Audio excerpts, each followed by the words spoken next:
வாழும் தமிழ் சொந்தங்களுக்கு அன்பான வணக்கம். அனைத்திந்திய தமிழ்ச்சங்கம் வழங்கும் பா எழுத வா இணைய வழி மரபு பயிற்சி வகுப்பு. அனைத்திந்திய தமிழ்ச்சங்கத்தின் தலைவர் கலைமாமணி சொல்லின் செல்வர் ஐயா ஆவடிக்குமார் அவர்கள் தலைமையில் பயிற்சியின் மரபாசான் பாவலர் மாமணி ஐயா கோவிந்தராசன் பாலு அவர்கள் நடத்திய 40வது வகுப்பை இந்த காணொளியில் கண்டு மகிழலாம். அனைவருக்கும் வணக்கம்.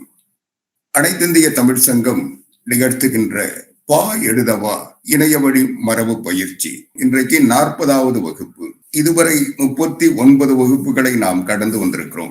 நம்முடைய மரபு இலக்கணத்தின் அடிப்படையில் நம்முடைய எழுத்து, சீர், அசை, தொடை என்று ஒவ்வொரு நிலையிலும் நம்முடைய மரபு வழி நம்முடைய இலக்கண நெறிமுறைகளை கண்டெடுக்கின்ற, அறிந்து கொள்ளுகின்ற, அறிந்ததை உணர்த்துகின்ற, உணர்ந்ததை பயன்படுத்துகின்ற ஒரு பாங்கோடு இந்த இணைய வழி மரபு பயிற்சியை நடத்தி வருகிறோம். தொடர்ச்சியாக பல்வேறு நிலைகளில் நம்முடைய மொழி என்பது வளமிக்கதாக மட்டுமல்லாமல் வளமிக்க இலக்கண கட்டமைப்பு கொண்டது என்பதை உணர்த்துகின்ற வகையில், உணர்கின்ற வகையில் இந்த பயிற்சி வகுப்பை தொடர்ந்து நடத்தி வந்திருக்கிறோம்.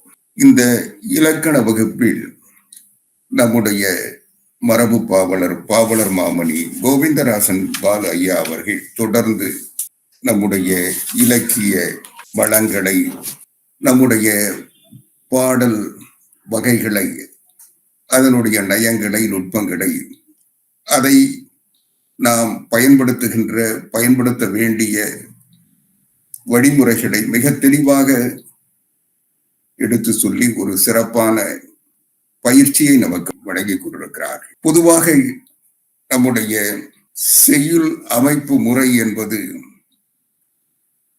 விதிகள், வரையறைகள், இலக்கண வகை பற்றிய கொள்கைகள் இலக்கண பகுதியாக நாம் கடைபிடித்து வருகிறோம். செய்யுள், யாப்பு, பாட்டு, பிரபந்தம் போன்று பல்வேறு வகைகளில் நம்முடைய இலக்கண வகை பாடல்கள் அமைந்திருக்கின்றன. ஒவ்வொரு பாடலும் ஒவ்வொரு வகையான இலக்கண மரபுகளை பின்பற்றி வந்திருக்கிறார்கள். இலக்கணங்கள் இலக்கியங்களை அடிப்படையாக கொண்டு எழுதப்பட்டவைதான் என்றாலும் காலந்தோறும் இலக்கியங்கள் மாறுகின்ற பொழுது, இலக்கிய வடிவமைப்புகள் மாறுகின்ற பொழுது, இலக்கிய நயங்கள் மாறுகின்ற பொழுது அது இலக்கணத்திலும் பிரதிபலிக்கிறது.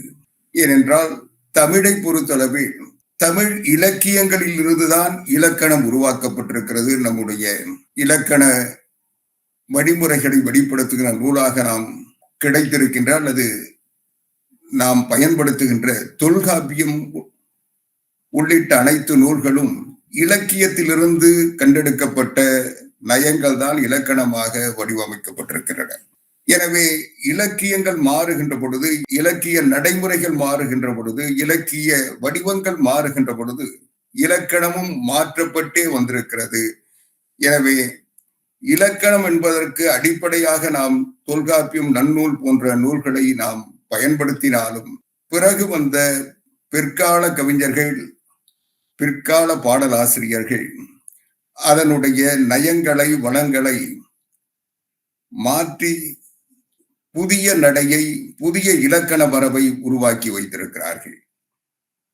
எனவே பல இடங்களில் கால மாற்றங்கள், அதனுடைய வேறுபாடுகளை நம்முடைய இலக்கணங்கள் வெளிப்படுத்துகின்ற, இலக்கியங்கள் வெளிப்படுத்துவதைப் போலவே இலக்கணங்களும் வெளிப்படுத்துகின்றன. இந்த நிலை தவிர்க்க முடியாதது. ஏனென்றால் நம்முடைய இலக்கணம் நம்முடைய வாழ்வியலை அடிப்படையாக கொண்டது. நம்முடைய வாழ்வியல் மாற்றங்கள் நம்முடைய இலக்கியங்களில் பிரதிபலிக்கின்றன. அந்த இலக்கிய பிரதிபலிப்பு இலக்கணங்களில் எதிரொலிக்கிறது. இந்த மரபு தாக்கங்கள், இந்த வாழ்வியல் முறையில் ஏற்பட்ட மாற்றங்கள், கால சூழல்கள், இது போன்ற பல காரணங்களால் காலந்தோறும் அமைந்த இலக்கியங்கள் நம்முடைய மரபு வழியாக நாம் பின்பற்றி வருகிறோம். இந்த யாப்பு கண்ணோட்டத்தில் மரபு வழியில் கால சூழலுக்கு ஏற்ப மாற்றங்களை பெற்றே வந்திருக்கிறது, இனியும் பெறக்கூடும். எனவே காலந்தோறும் மாறுகின்ற, மாற்றப்பட்டிருக்கின்ற இந்த யாப்பு இலக்கண வடிவமைப்பில் எல்லா வகையான மரபுகளையும் நம்முடைய மரபு பாவலர் மாமணி கோவிந்தராஜன் பாலு அவர்கள் தொடர்ந்து நமக்கு கற்பித்து வருகிறார். ஒவ்வொரு இலக்கண மரபும் பின்பற்றப்பட வேண்டும் என்பது மட்டுமல்ல, ஒன்றை ஒன்று விஞ்சுகின்ற அளவுக்கு எழிலோடு, ஏற்றத்தோடு, இனிமையோடு, இசையோடு அமைந்திருப்பதை நாம் பார்க்கிறோம். நம்முடைய பாடல் வரிசை என்று பார்க்கின்ற பொழுது நம்முடைய வகுப்பு வரிசையை பார்த்தாலே உங்களுக்கு தெரியும். நீங்கள் காவடி சிந்தை பார்க்கின்ற பொழுது அதில் இருந்த ஒரு இனிமை, இசை நயம், இன்னும் சொல்ல போனால் எளிமை, எல்லோரும் உணர்ந்து கொள்ளுகின்ற அல்லது உணர்த்துகின்ற ஒரு புலமை அதில் தெரிந்தது. அதை தொடர்ந்து அதை விஞ்சுகின்ற வகையில் அந்த வகுப்புகள் அமைந்திருந்ததை நம்மால் உணர்ந்த முடிந்தது. அவர் இந்த எதிர்மறையான கருத்துக்களை, ஒன்றோடு ஒன்று மோதுகின்ற கருத்துக்களை ஒரே பாடலில் ஓசை நயத்தோடு ஒரே வகையான கருத்தியலை மட்டுமல்லாமல் அதற்கு எதிர்மறையான கருத்துக்களையும் இணைத்து பாடுகின்ற அந்த பாடல் வரிசையை அவர் 39வது வகுப்பில் அவர் சிறப்பாக எடுத்து சொல்லி ஒரு சிறந்த கவிதை வடிவத்தை அவர் காட்டினார். இப்படி ஒவ்வொன்றையும் நம்முடைய மொழி என்பது இலக்கணத்தை அடிப்படையாக கொண்டது மட்டுமல்ல, செய்யுள் வடிவில் இருந்ததுதான் தமிழ். தமிழ் இலக்கியங்கள் என்பதே செய்யுள் வடிவில் உருவாக்கப்பட்டன. அது காலப்போக்கில் அதற்கு உரை செய்யுளால் எழுதப்பட்ட, அது 10 பாட்டு 8 தொகை என்று சங்க நூல்களாக இருந்தாலும், அதற்கு பிறகு வந்த நூல்களாக இருந்தாலும், அது செய்யுள் அடிப்படையில் தான் நம்முடைய இலக்கியங்கள், நாம் கண்டெடுத்த இலக்கியங்கள் எல்லாம் இருக்கின்றன. எனவே அதை உரைநடையாக, அதற்கு விளக்க உரை, விரிவுரை, தெளிவுரை, பதவுரை என்று எழுத தொடங்கிய பொழுதுதான் உரைநடை என்ற ஒரு வழக்கே தமிழில் இடம்பெற்றிருக்கிறது. இப்படி ஆக செய்யுள் என்பதுதான் தமிழில் செய்யுள் அடிப்படை. எனவே தமிழ் மொழி என்பதே செய்யுள் மொழி என்று நம்முடைய தொன்மையை ஆய்ந்தவர்கள் தெளிவுபடுத்துகிறார்கள். எனவே செய்யுள் இலக்கண நூல்கள் என்று பார்த்தால் காக்கை பாடினியும், யாப்பெருங்கல காரிகை, அமுத சாகரம், விருத்த பாவியல் போன்ற இலக்கண நூல்கள் இருக்கின்றன. அதனை தொடர்ந்து யாப்பாவினம், சிதம்பர செய்யுட்கோவை, திருவலங்காற்றிரட்டின் பல்சந்த பரிமளம் போன்ற இலக்கிய சான்று நூல்களும், தொல்காப்பியம், இலக்கண விளக்கம் ஆகியவற்றின் செய்யுள்களும், அவிநயம், வீரசோழியம், 90 விளக்கம், சுவாமிநாதம், முத்துவீரியம் போன்ற யாப்பதிகாரங்களும், சிதம்பர பாட்டியலின் முதல் 3 இயலும் ஆகிய நூற்பாக்களும் இந்த பெருண்மையை நமக்கு உணர்த்துகின்றன. இப்படி ஒவ்வொரு நிலையிலும் ஒவ்வொரு வகையான மாற்றங்கள், அது ஏற்றங்களாக தமிழுக்கு கிடைத்திருக்கின்றன. இப்படிப்பட்ட ஏற்றங்களும் மாற்றங்களும் தான் நம்முடைய மொழியை வளப்படுத்துவதோடு இளமை குன்றாமல் பாதுகாத்தும் வந்திருக்கிறது. அந்த வகையில் ஒரு சிறப்பான உயர்வான நிலையை நாம் பெற்றிருக்கிறோம் என்றால் அதற்கு அடிப்படையாக இருந்தது தமிழ் வாழ்வியல் மொழி. நம்முடைய வாழ்வியலோடு நம்முடைய மொழியும் இயந்து இருந்த காரணத்தால் நாம் அந்த மொழி வளத்தை நம்முடைய முன்னோர்கள் தங்களுடைய அடிப்படையாக பின்பற்றிய காரணத்தால் மொழி வாய்மொழியாக மட்டுமல்லாமல் உடல் மொழியாகவும் தமிழ் இருந்த காரணத்தால் அது இசைமொழியாகவும் இருந்து கொண்டிருக்கிறது. அதுதான் வாய்மொழி, உடல் மொழி, இசைமொழி என்று மும்மொழியாக நாம் அதன் வடிவத்தை பார்க்கிறோம். அதைத்தான் முத்தமிழ் இயல் இசை நாடகம் என்று சொல்லுகிறார்கள். எனவே இப்படி நம்முடைய வாய்மொழி, நம்முடைய உடல் மொழி, நம்முடைய இசை மொழி என்று நம்முடைய 3 வகையான மொழிகளையும் நாம் மொழி வகைகளையும் தமிழில் மட்டுமே இருக்கிறது. எனவே தமிழ் மட்டும்தான் முத்தமிழ் என்று போற்றப்படுகிறது. அப்படிப்பட்ட முத்தமிழின் பல்வேறு வடிவங்களில் நம்முடைய முன்னோர்கள் கையாண்ட வடிவங்களை விட எளிய மக்கள் வாழ்வியலோடு சேர்ந்திருந்த நாட்டுப்புற கலைகள், கிராமப்புற பாடல்கள் தான் இன்றைக்கும் நம்மை கேட்டவுடன் நிலைகுலைய வைப்பதும் நம்முடைய நினைவுகளில் நிற்பதுமாக இருக்கிறது. அப்படிப்பட்ட வகைகளைத்தான் நம்முடைய மரபு பாவலர் மாமணி கோவிந்தராசன் பாலையா அவர்கள் இந்த வகுப்புகளை தொடர்ந்து காவடி சிந்து அதற்கு பிறகு என்று ஒவ்வொரு வகையான பாடல்களையும் அவர் தொடர்ந்து நடத்தி வருகிறார். அந்த வகையில் இன்றைக்கு 40வது அமர்வு. இந்த அமர்வுக்கு நாம் வழக்கமாக ஒவ்வொரு அமர்விலும் ஒரு தமிழ் அறிஞரை அழைத்து அவருடைய வாழ்த்துறையை, அனுபவ உரையை, ஆக்க உரையை கேட்டு அதன் வழியாக பயன்பெற்று வருகிறோம். அந்த வகையில் இன்றைய தினம் நம்முடைய அமர்வுக்கு வாழ்த்துறை வழங்க வருகை தந்திருப்பவர் பாவலர் சுந்தர பழனியப்பன் அவர்கள்.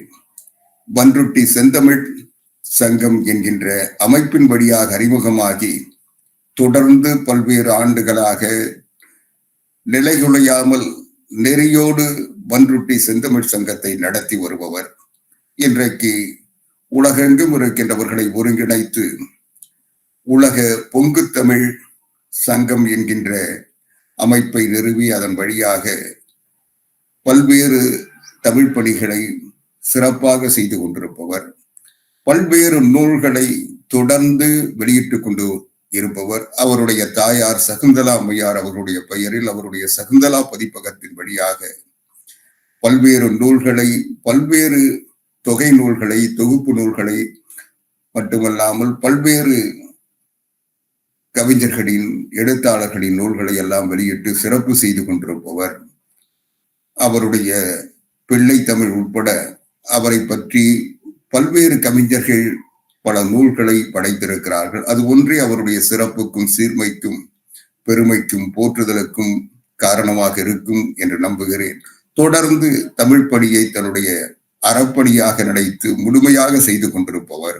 அப்படிப்பட்ட ஒரு சிறப்புக்கும் பெருமைக்கும் உரியவராக தொடர்ந்து கவிதைகளை எழுதுவது, பல்வேறு சிற்றிதழ்களில் தன்னுடைய கருத்துக்களை வெளிப்படுத்துவது, அந்த சிற்றிலக்கிய ஆசிரியர்களுக்கு ஊக்கம் தருகின்ற வகையில் அவர்களோடு இணைந்து பணியாற்றுவதென்று தமிழ் பணியை தமிழ் அமைப்புகளோடு இணக்கமாகவும் அணுக்கமாகவும் செய்து கொண்டிருப்பவர். ஒரு சிறந்த தமிழறிஞராக மட்டுமல்லாமல் தன்னை போன்ற, தன்னை ஒத்த தமிழறிஞர்களை எல்லாம் இணைத்து அவர்களோடு இணங்கி பழகி சிறப்பான பணிகளை தொடர்ந்து செய்து கொண்டிருப்பவர் நம்முடைய பாவலர் சுந்தர பழனியப்பன் அவர்கள் இன்றைக்கு வாழ்த்துறை வழங்க வந்திருக்கிறார். அவரை வரவேற்று வாழ்த்துறை வழங்க அழைக்கிறேன்.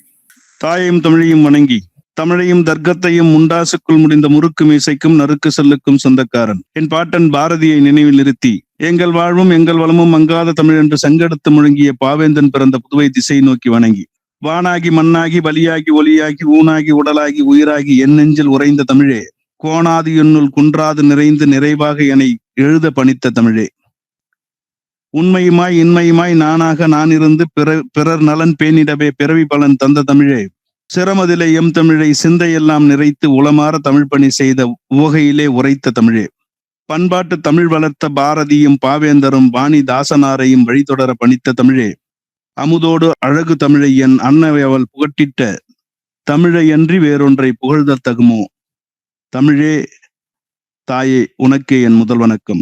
அனைத்திந்திய தமிழ்ச்சங்கம் நடத்துகின்ற பா எழுதவா 40வது நிகழ்வினை தலைமையேற்று நடத்தி கொண்டிருக்கின்ற பாசத்திற்கும் மரியாதைக்கும் உரிய அருமை சகோதரர் சொல்லின் செல்வர் கலைமாமணி ஆவடியார் அவர்களை, செம்மார்ந்த தமிழில் சுவையான மரபை புகட்டும் பயிற்சி ஆசான் பாசத்திற்கும் மரியாதைக்கும் உரிய எனது அருமை சகோதரர் கோவிந்தராசன் பாலு அவர்களே, இந்த நிகழ்ச்சியை சிறப்பாக நெறியாள்கை செய்து கொண்டிருக்கின்ற போற்றுதலுக்கும் புகழ்ச்சிக்கும் உரிய வழக்கறிஞர் ஆகு நிறைமதி அவர்களை, அம்மா தமிழ் பீடத்தின் செயலாளர் அருமை சகோதரி சுகந்தீனா அவர்களை, தென்மண்டல தலைவர் அருமை சகோதரி முனைவர் சே முருகசரஸ்வதி அவர்களை, மரபில் திளைத்து மகிழ்வில் கழித்து கவியை பருகி காவியமாய் சிறக்க வல்ல பயிற்சியாளர் பெருமக்களை, அனைத்திந்திய தமிழ் சங்கத்தின் செயல் மறவர்களை, பொறுப்பாளர்களை, உங்கள் அனைவருக்கும் தாய்மொழி தினத்தோடு இணைந்த நெஞ்சார்ந்த வணக்கத்தையும் வாழ்த்தையும் உரித்தாக்கிக் கொள்வதில் மற்றற்ற மகிழ்ச்சி அடைகின்றேன். அற நீதி நூல்கள், காப்பியங்கள், திருமுறைகள், பக்தி இலக்கியங்கள், வைணவ சமய நூல்கள், சைவ சித்தாந்த நூல்கள், பண்டார சரித்திரங்கள், கிறித்துவ மொழிபெயர்ப்பு நூல்கள், இஸ்லாமிய தமிழ் இலக்கியங்கள், சிற்றிலக்கியங்கள், புராணங்கள், நிகண்டுகள், அகராதிகள், தமிழ் அறிவியல் நூல்கள், வெண்பா, குறள், மரபு கவிதை, புதுக்கவிதை, கட்டுரை, பழமொழிகள், ஹைக்கூ என காலத்தால் அழிக்க முடியாத வரலாற்று பொக்கிஷங்களை வழங்கிய தமிழ்மொழியின் இனிமை பொருந்திய தமிழ்மொழி, பிங்கள நிகண்டு சிறப்பாக உரைக்கின்ற தமிழ்மொழி, மூலமொழி, கிளைமொழி, உடன்மொழி என கல் தோன்றா காலம் முன்னே தோன்றிய எம் தமிழ் எழுதப்பட்ட நாளிலிருந்து தன் நிலையில் மாறாது தனிப்பெரும் தன்மையோடு தழைத்து செழித்து நிற்கக்கூடியது தமிழ்மொழி மட்டுமே. கிடைக்கப்பெற்ற 1,00,000 மேற்பட்ட கல்வெட்டுகளில் 60,000 மேற்பட்ட கல்வெட்டுகள் தமிழின் பெருமையை மட்டுமே உரைக்கிறது. புலவர்கள் முதல் அரசர்கள் வரை, பெண்பார் புலவர், ஆண்பார் புலவர் என அத்தனை புலவர் பெருமக்களின் புகழ்ச்சிக்கும் ஆட்பட்டதாக தமிழின் சிறப்பை, அதன் தொன்மையை போற்றி புகழ்ந்திருக்கின்றார்கள்.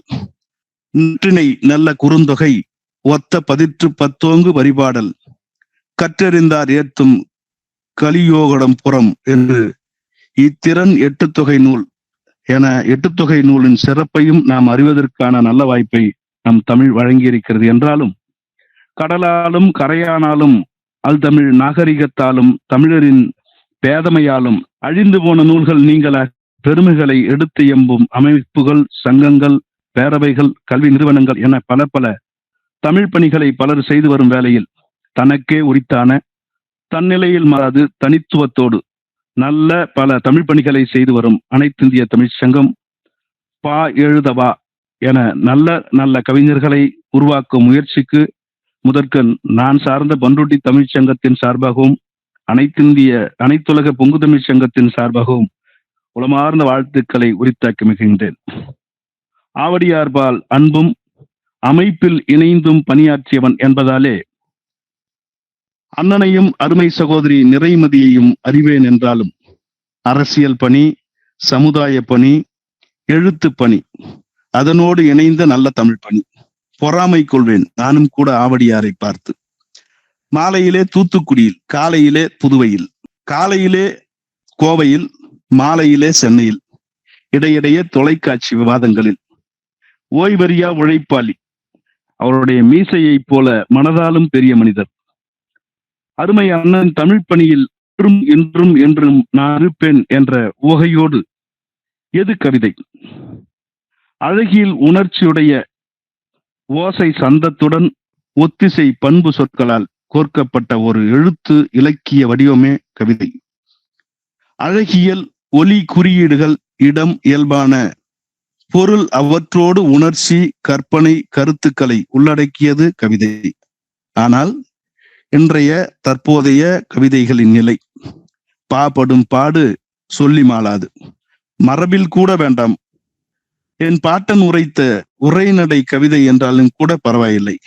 ஆனால் கூகுள், விக்கிபீடியா அவற்றிலிருந்து பதிவிறக்கம் செய்து அப்படியே அச்சாக்கம் செய்து அவன் வைத்த புள்ளியை கூட மாற்றாமல் கவிதை என்று உலகிற்கு வழங்கக்கூடிய கவிஞர்கள் பெருமக்கள் நிறைந்திருந்த அந்த காலத்தில் மரபிலும் இல்லை, மனசாட்சியும் இல்லாத தற்போதைய கவிதைகள், கவிஞர்கள் என்றாலும் இவர்களை எல்லாம் எண்ணுகையில் சற்றே மனம் வருத்தத்துடன், அண்ணன் அருமை சகோதரர் ராவடியார் சொன்னது போல நான் இதுவரை 25க்கும் மேற்பட்ட நூல்களை எழுதியிருக்கிறேன்.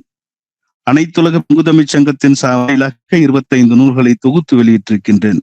எனது தாயார் சகுந்தலா அம்மையார் பெயரிலான சகுந்தலா பதிப்பகம் வாயிலாக இதுவரை 102 நூல்களை நான் அச்சாக்கம் செய்து கொடுத்திருக்கின்றேன். இதை நான் இங்கு ஏன் சொல்கிறேன் என்றால், சரியில்லாத நூல்களை, முறையில்லாத கவிதைகளை நான் ஒரு காலம் காசுக்காக அந்த நூல்களை அச்சாக்கம் செய்து கொடுப்பதில்லை.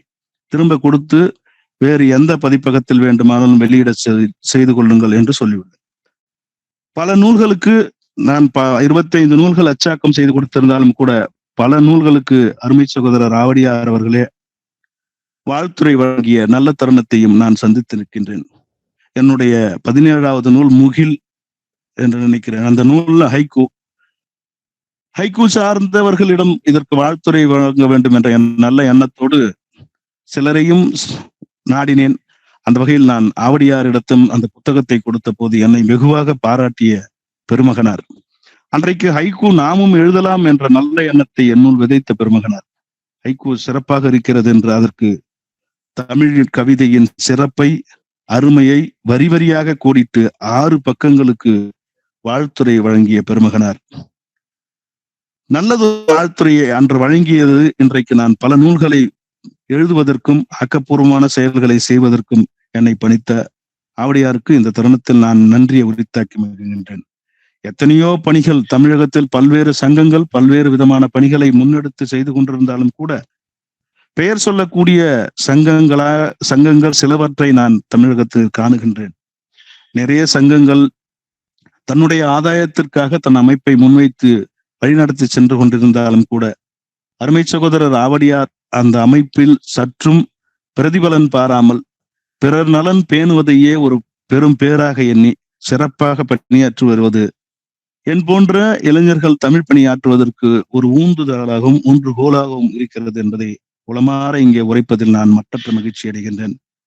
நாங்கள் தொடங்கிய அனைத்துலக பொங்கு தமிழ்ச் சங்கம், அந்த தமிழ்ச்சங்கத்துல மற்றவங்க ஒரு சங்கம் வைத்திருப்பவர்கள் இன்னொரு சங்கம் தொடங்கும் போது கூப்பிட்டா வந்து ஏதோ காரணம் சொல்லி தட்டி கழித்து விட்டு போவார்கள். ஆனால் நாங்கள் சங்கம் தொடங்கி முதன்முறையாக ஆவடியாரை தொடர்பு கொண்டு நான் வாழ்த்துறை நல்க கேட்டுக்கொண்ட போது எல்லளவும் மனம் கோணாது எங்கள் அமைப்பிற்கு வருகை தந்து நல்லதொரு வாழ்த்துறையை நல்கியதோடு எங்களை ஆசை கூறி தமிழ் பணியை செய்ய பணித்த பெருமகனார். இத்தனை சிறப்புக்குரிய அன்பு நிறை ஆவடியார் நடத்தும் இந்த அற்புத நிகழ்ச்சி அதற்கு இதனால் இவனும் முடிக்கும் என்றாய்ந்து அதனை அமன்கண் விடல் என்ற திருக்குறளுக்கேற்ப அருமை சகோதரர் கோவிந்தராஜன் பாலு அவர்களை தேர்வு செய்து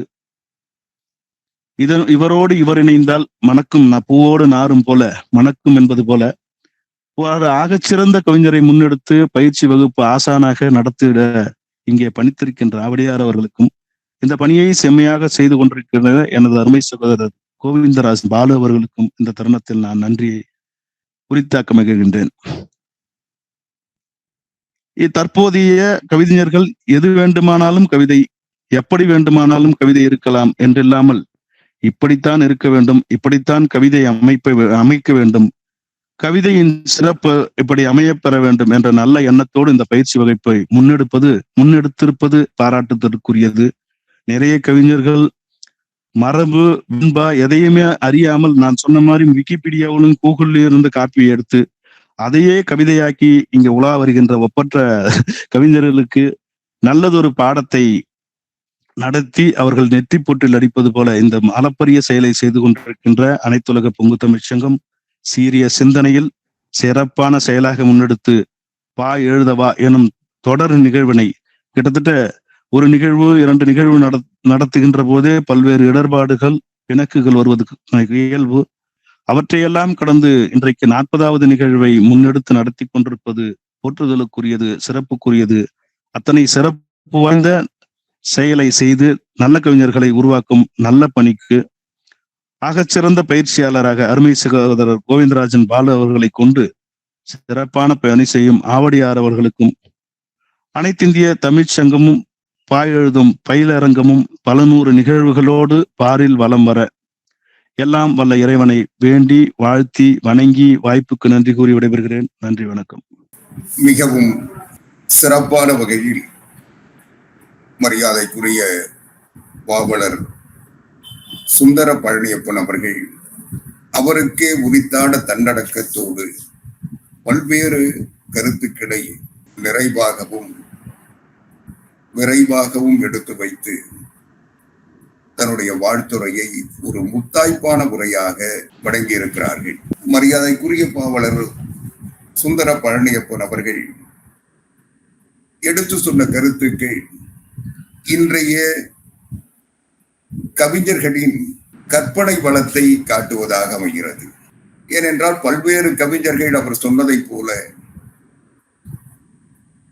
கருத்துக்களை கூகுளில் இருந்து எடுத்து அதை நெறிப்படுத்த கூட நேரமில்லாமல் அப்படியே பதிவிட்டுக் கொண்டிருக்கிறார்கள். இன்னும் சிலர் கூகுளில் தேடுவது கூட நேரத்தை வீணாக்கும் என்று நம்பி யாராவது எழுதியதை தங்களுடைய பெயர் போட்டு பதிவிட்டு விடுவதும் உண்டு. இப்படிப்பட்ட கவிதைகளும் கவிஞர்களும் மலிந்து வருகின்ற நேரத்தில் இதையெல்லாம் தமிழினுடைய வளர்ச்சியாக நாம் எடுத்துக்கொண்டாலும் அது தளர்ச்சியை உருவாக்கும் என்ற காரணத்தால் தான் இந்த பா எழுதவா என்கின்ற இணையவழி மரபு பயிற்சியை நாம் தொடர்ந்து நடத்தி வருகிறோம். இந்த பயிற்சியின் வழியாக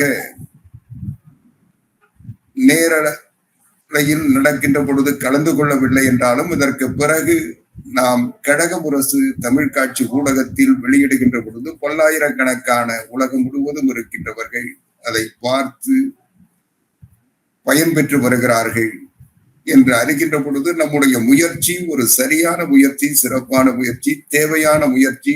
இன்றைக்கு இல்லை என்றாலும் என்றைக்காவது ஒரு நாள் யாராவது ஒருவருக்கு பயன்படுகின்ற நிகழ்ச்சி என்பதால் இதை தொடர்ச்சியாக நடத்தி வருகிறோம். நான் இதை சொல்லுவதற்கு காரணம் எல்லோரும் மரபு வழிதான் எழுத வேண்டும் என்பது இல்லை. ஏனென்றால் மரபு என்பதே நம்முடைய இலக்கண மரபே ஒரே ஒரு வகையான பாடல், ஏதோ ஆசிரியர் பாவோ அல்லது விருத்தமோ அல்லது வெண்பாவோ குரல் வெண்பாவோ சிந்தியல் வெண்பாவோ என்று ஒரு வடிவத்தோடு நின்று விடவில்லை. ஒவ்வொரு காலகட்டத்திலும் ஒவ்வொரு படைப்பாளியினுடைய வடிவத்திலும் மாறுபட்ட வடிவங்களை தந்திருக்கிறது. எனவே நம்முடைய மரபு என்பது எல்லா வகையான இன்றைக்கு இருக்கின்ற உலக மொழிகளிலிருந்து நாம் கண்டெடுத்திருக்கின்ற பல்வகையான புதிய வடிவங்கள், ஐக்கு, இது போன்ற பல்வேறு வடிவங்கள் எல்லாம் நம்முடைய மொழியில் ஏற்கனவே இருந்தது. இன்றைக்கு நம்முடைய குரல் வெண்பாவும் சிந்தியல் வெண்பாவையும் பார்த்தால் இன்றைக்கு இருக்கின்ற நவீன ஐக்கு போன்ற கவிதைகளுக்கு இணையான நடை இருந்திருக்கிறது. இதிலே இன்றைய கால ஓட்டத்தோடு சில சொற்கள் அதை வெளிப்படுத்துகின்ற பாங்கு மாறி இருக்கலாம். ஆனால் அதனுடைய அடிப்படை என்பது அது குரல் வெண்பாவில் இருந்து தோன்றியதை போன்ற ஒரு தோற்றத்தை தரும், சிந்தியல் வெண்பாவில் இருப்பதை போன்ற ஒரு தோற்றத்தை தரும். இதை நாம் அந்த வடிவம் 7 சீர்களையும் 2 அடிகளில் எழுதுவதை இவர்கள் ஒரு 4 அடியில் எழுதுகின்ற பொழுது அது வேறு வடிவத்தை, வேற்று மொழியினுடைய உருவத்தை பெறுகிறது. எனவே இதையெல்லாம் சொல்லுவதற்கு காரணம், நாம் நம்முடைய தமிழ் என்பது தொன்மை மொழி மட்டுமல்ல, உலக மொழிகளுக்கு தாய்மொழி. நாம் தந்தவைதான் இன்றைக்கு மற்ற மொழிகளில் இருந்து நமக்கு வருகின்றன. எனவே அதன் அடிப்படையை நாம் புரிந்து கொள்ள வேண்டும் என்பதுதான் நாம் நடத்துகின்ற பா எழுதவா இந்த மரபு பயிற்சியின் நோக்கம் என்பதை நான் இந்த நேரத்தில் நினைவுபடுத்த விரும்புகிறேன். எனவே நாம் இதை எல்லோரும் பின்பற்ற வேண்டும் என்பது கூட நம்முடைய இலக்கு அல்ல. இதை தெரிந்து கொள்ள வேண்டும், நம்மிடத்திலே இது எல்லாம் இருக்கிறது என்பதை நாம் உணர்ந்து கொண்டால்தான் நம்முடைய மொழியின் பலம் நமக்கு தெரியும். நாம் நம்மிடம் இல்லாதது, தமிழ் மொழியில் இல்லாதது வேறு எந்த மொழியிலும் இல்லை என்பதை நாம் முதலில் உணர்ந்து கொள்ள வேண்டும் என்பதற்காகத்தான் இது தொடர்ந்து இன்றைக்கு 40 வகுப்புகள் நாம் கடந்து வந்திருந்தாலும் இதுவரை நடந்த வகுப்புகள் சிறப்பானவைகளாக இருந்தாலும் இன்னும் 40 வகுப்புகளுக்கு மேல் நடத்துகின்ற அளவுக்கு நம்முடைய மொழியின் இலக்கண வகைகள் இருக்கின்றன. எனவே நாம் நம்முடைய மொழியினுடைய வளங்களை நாம் புரிந்து கொள்ள வேண்டும் என்பதற்கு இந்த வகுப்பு ஒரு வழிவகை செய்யும் என்ற நம்பிக்கையோடு இதை தொடர்ந்து நடத்தி கொண்டிருக்கிறோம். நம்முடைய வாழ்த்துறை வழங்கிய பாவலர் சுந்தர பழனியப்பன் அவர்கள் பல்வேறு செய்திகளை சொன்னார். நாம் நம்மை பண்படுத்திக் கொள்ள வேண்டும் என்றால் நாம் முதலில் பக்குவம் பெற வேண்டும். நாம் பக்குவம் பெற்றால்தான் மற்றவர்களை அரவணைத்து செல்கின்ற அணுக்கமும், மற்றவர்களோடு இணைந்து பழகுகின்ற பண்பும், மற்றவர்களை கைப்பிடித்து அழைத்து செல்லுகின்ற பாங்கும் நமக்கு வரும். அந்த வகையில் சுந்தர பழனியப்பன் அவர்கள் தொடர்ந்து ஒரு தமிழ் அமைப்பை நிலை குலையாமல் நடத்துவது என்பது, நேரிய வகையில் இயக்குவதென்பது எளிதான ஒன்று அல்ல. அதை தொடர்ச்சியாக தொய்வின்றி செய்து கொண்டிருப்பவர். எந்தவித ஏற்றத்தாழ்வுகள் வந்தாலும் தான் எதிர்பார்த்தது அல்லது தனக்கு கிடைக்க வேண்டியது கூட கிடைக்காத நிலையில் கூட அவர் அதை பற்றியெல்லாம் கவலைப்படாமல் தொடர்ந்து தன்னுடைய பணியை சிறப்பாக செய்து கொண்டிருப்பவர். இன்னும் சொல்ல போனால் அவரை பின்பற்றி பலர் அத்தகைய பணிகளை செய்வதற்கு அவர் ஒரு ஊக்கு சக்தியாக இருந்து கொண்டிருப்பவர். எல்லா வகையிலும் தன்னை நிலைப்படுத்திக் கொள்ள வேண்டும் என்று நினைப்பது எல்லோருக்கும் இயல்பான ஒன்று, எல்லோரும் செய்யக்கூடிய விரும்புகின்ற ஒன்று. ஆனால் பாவலர் சுந்தர பழனியப்பன் அவர்கள் தன்னை போலவே மற்றவர்களும் முன்னிலைக்கு வர வேண்டும் என்று முனைப்போடு பணியாற்றுகின்றவர்.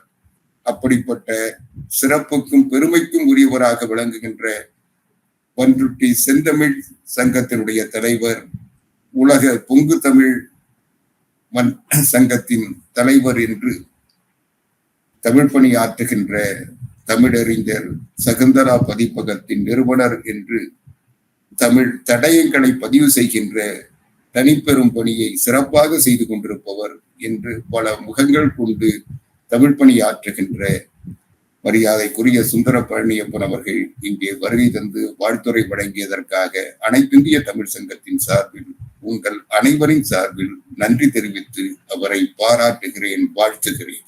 தொடர்ந்து நம்முடைய வகுப்பு இன்றைக்கு 40வது வகுப்பு. இந்த 40வது வகுப்பில் பொதுவாக தமிழ் இலக்கணங்கள் காட்டுகின்ற பா வகைகள் இனங்களில் அவை குறிப்பிடப்படாத பல புதிய யாப்பு வடிவங்களும் இலக்கியத்தில் வேறுபாடின்றி பல மாறுபாடுகளும் வளர்ச்சிகளும் இருக்கின்றன. கவிஞர்களின் கற்பனை வளமும் உள்ளமும் அவர்களுடைய வாழ்வியல் நெறிகளும், இன்னும் சொல்ல போனால் கோட்பாடுகளும் பல்கி பெருகி மலிந்து கிடப்பது நாட்டுப்புற பாடல்களில்தான்.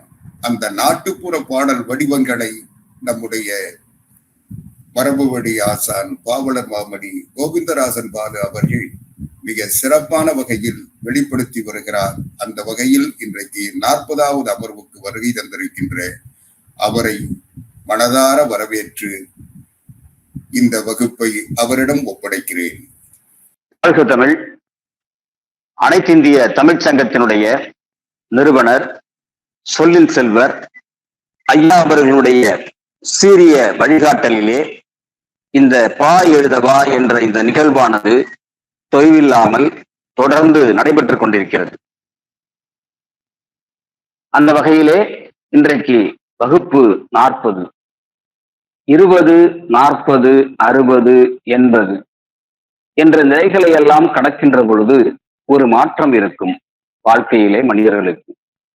அதுபோலத்தான் இந்த இன்றைய வகுப்பும் ஒரு மாற்றமாகத்தான் இருக்கும் என்று என்னால் சொல்ல முடிகிறது. காரணம் 40.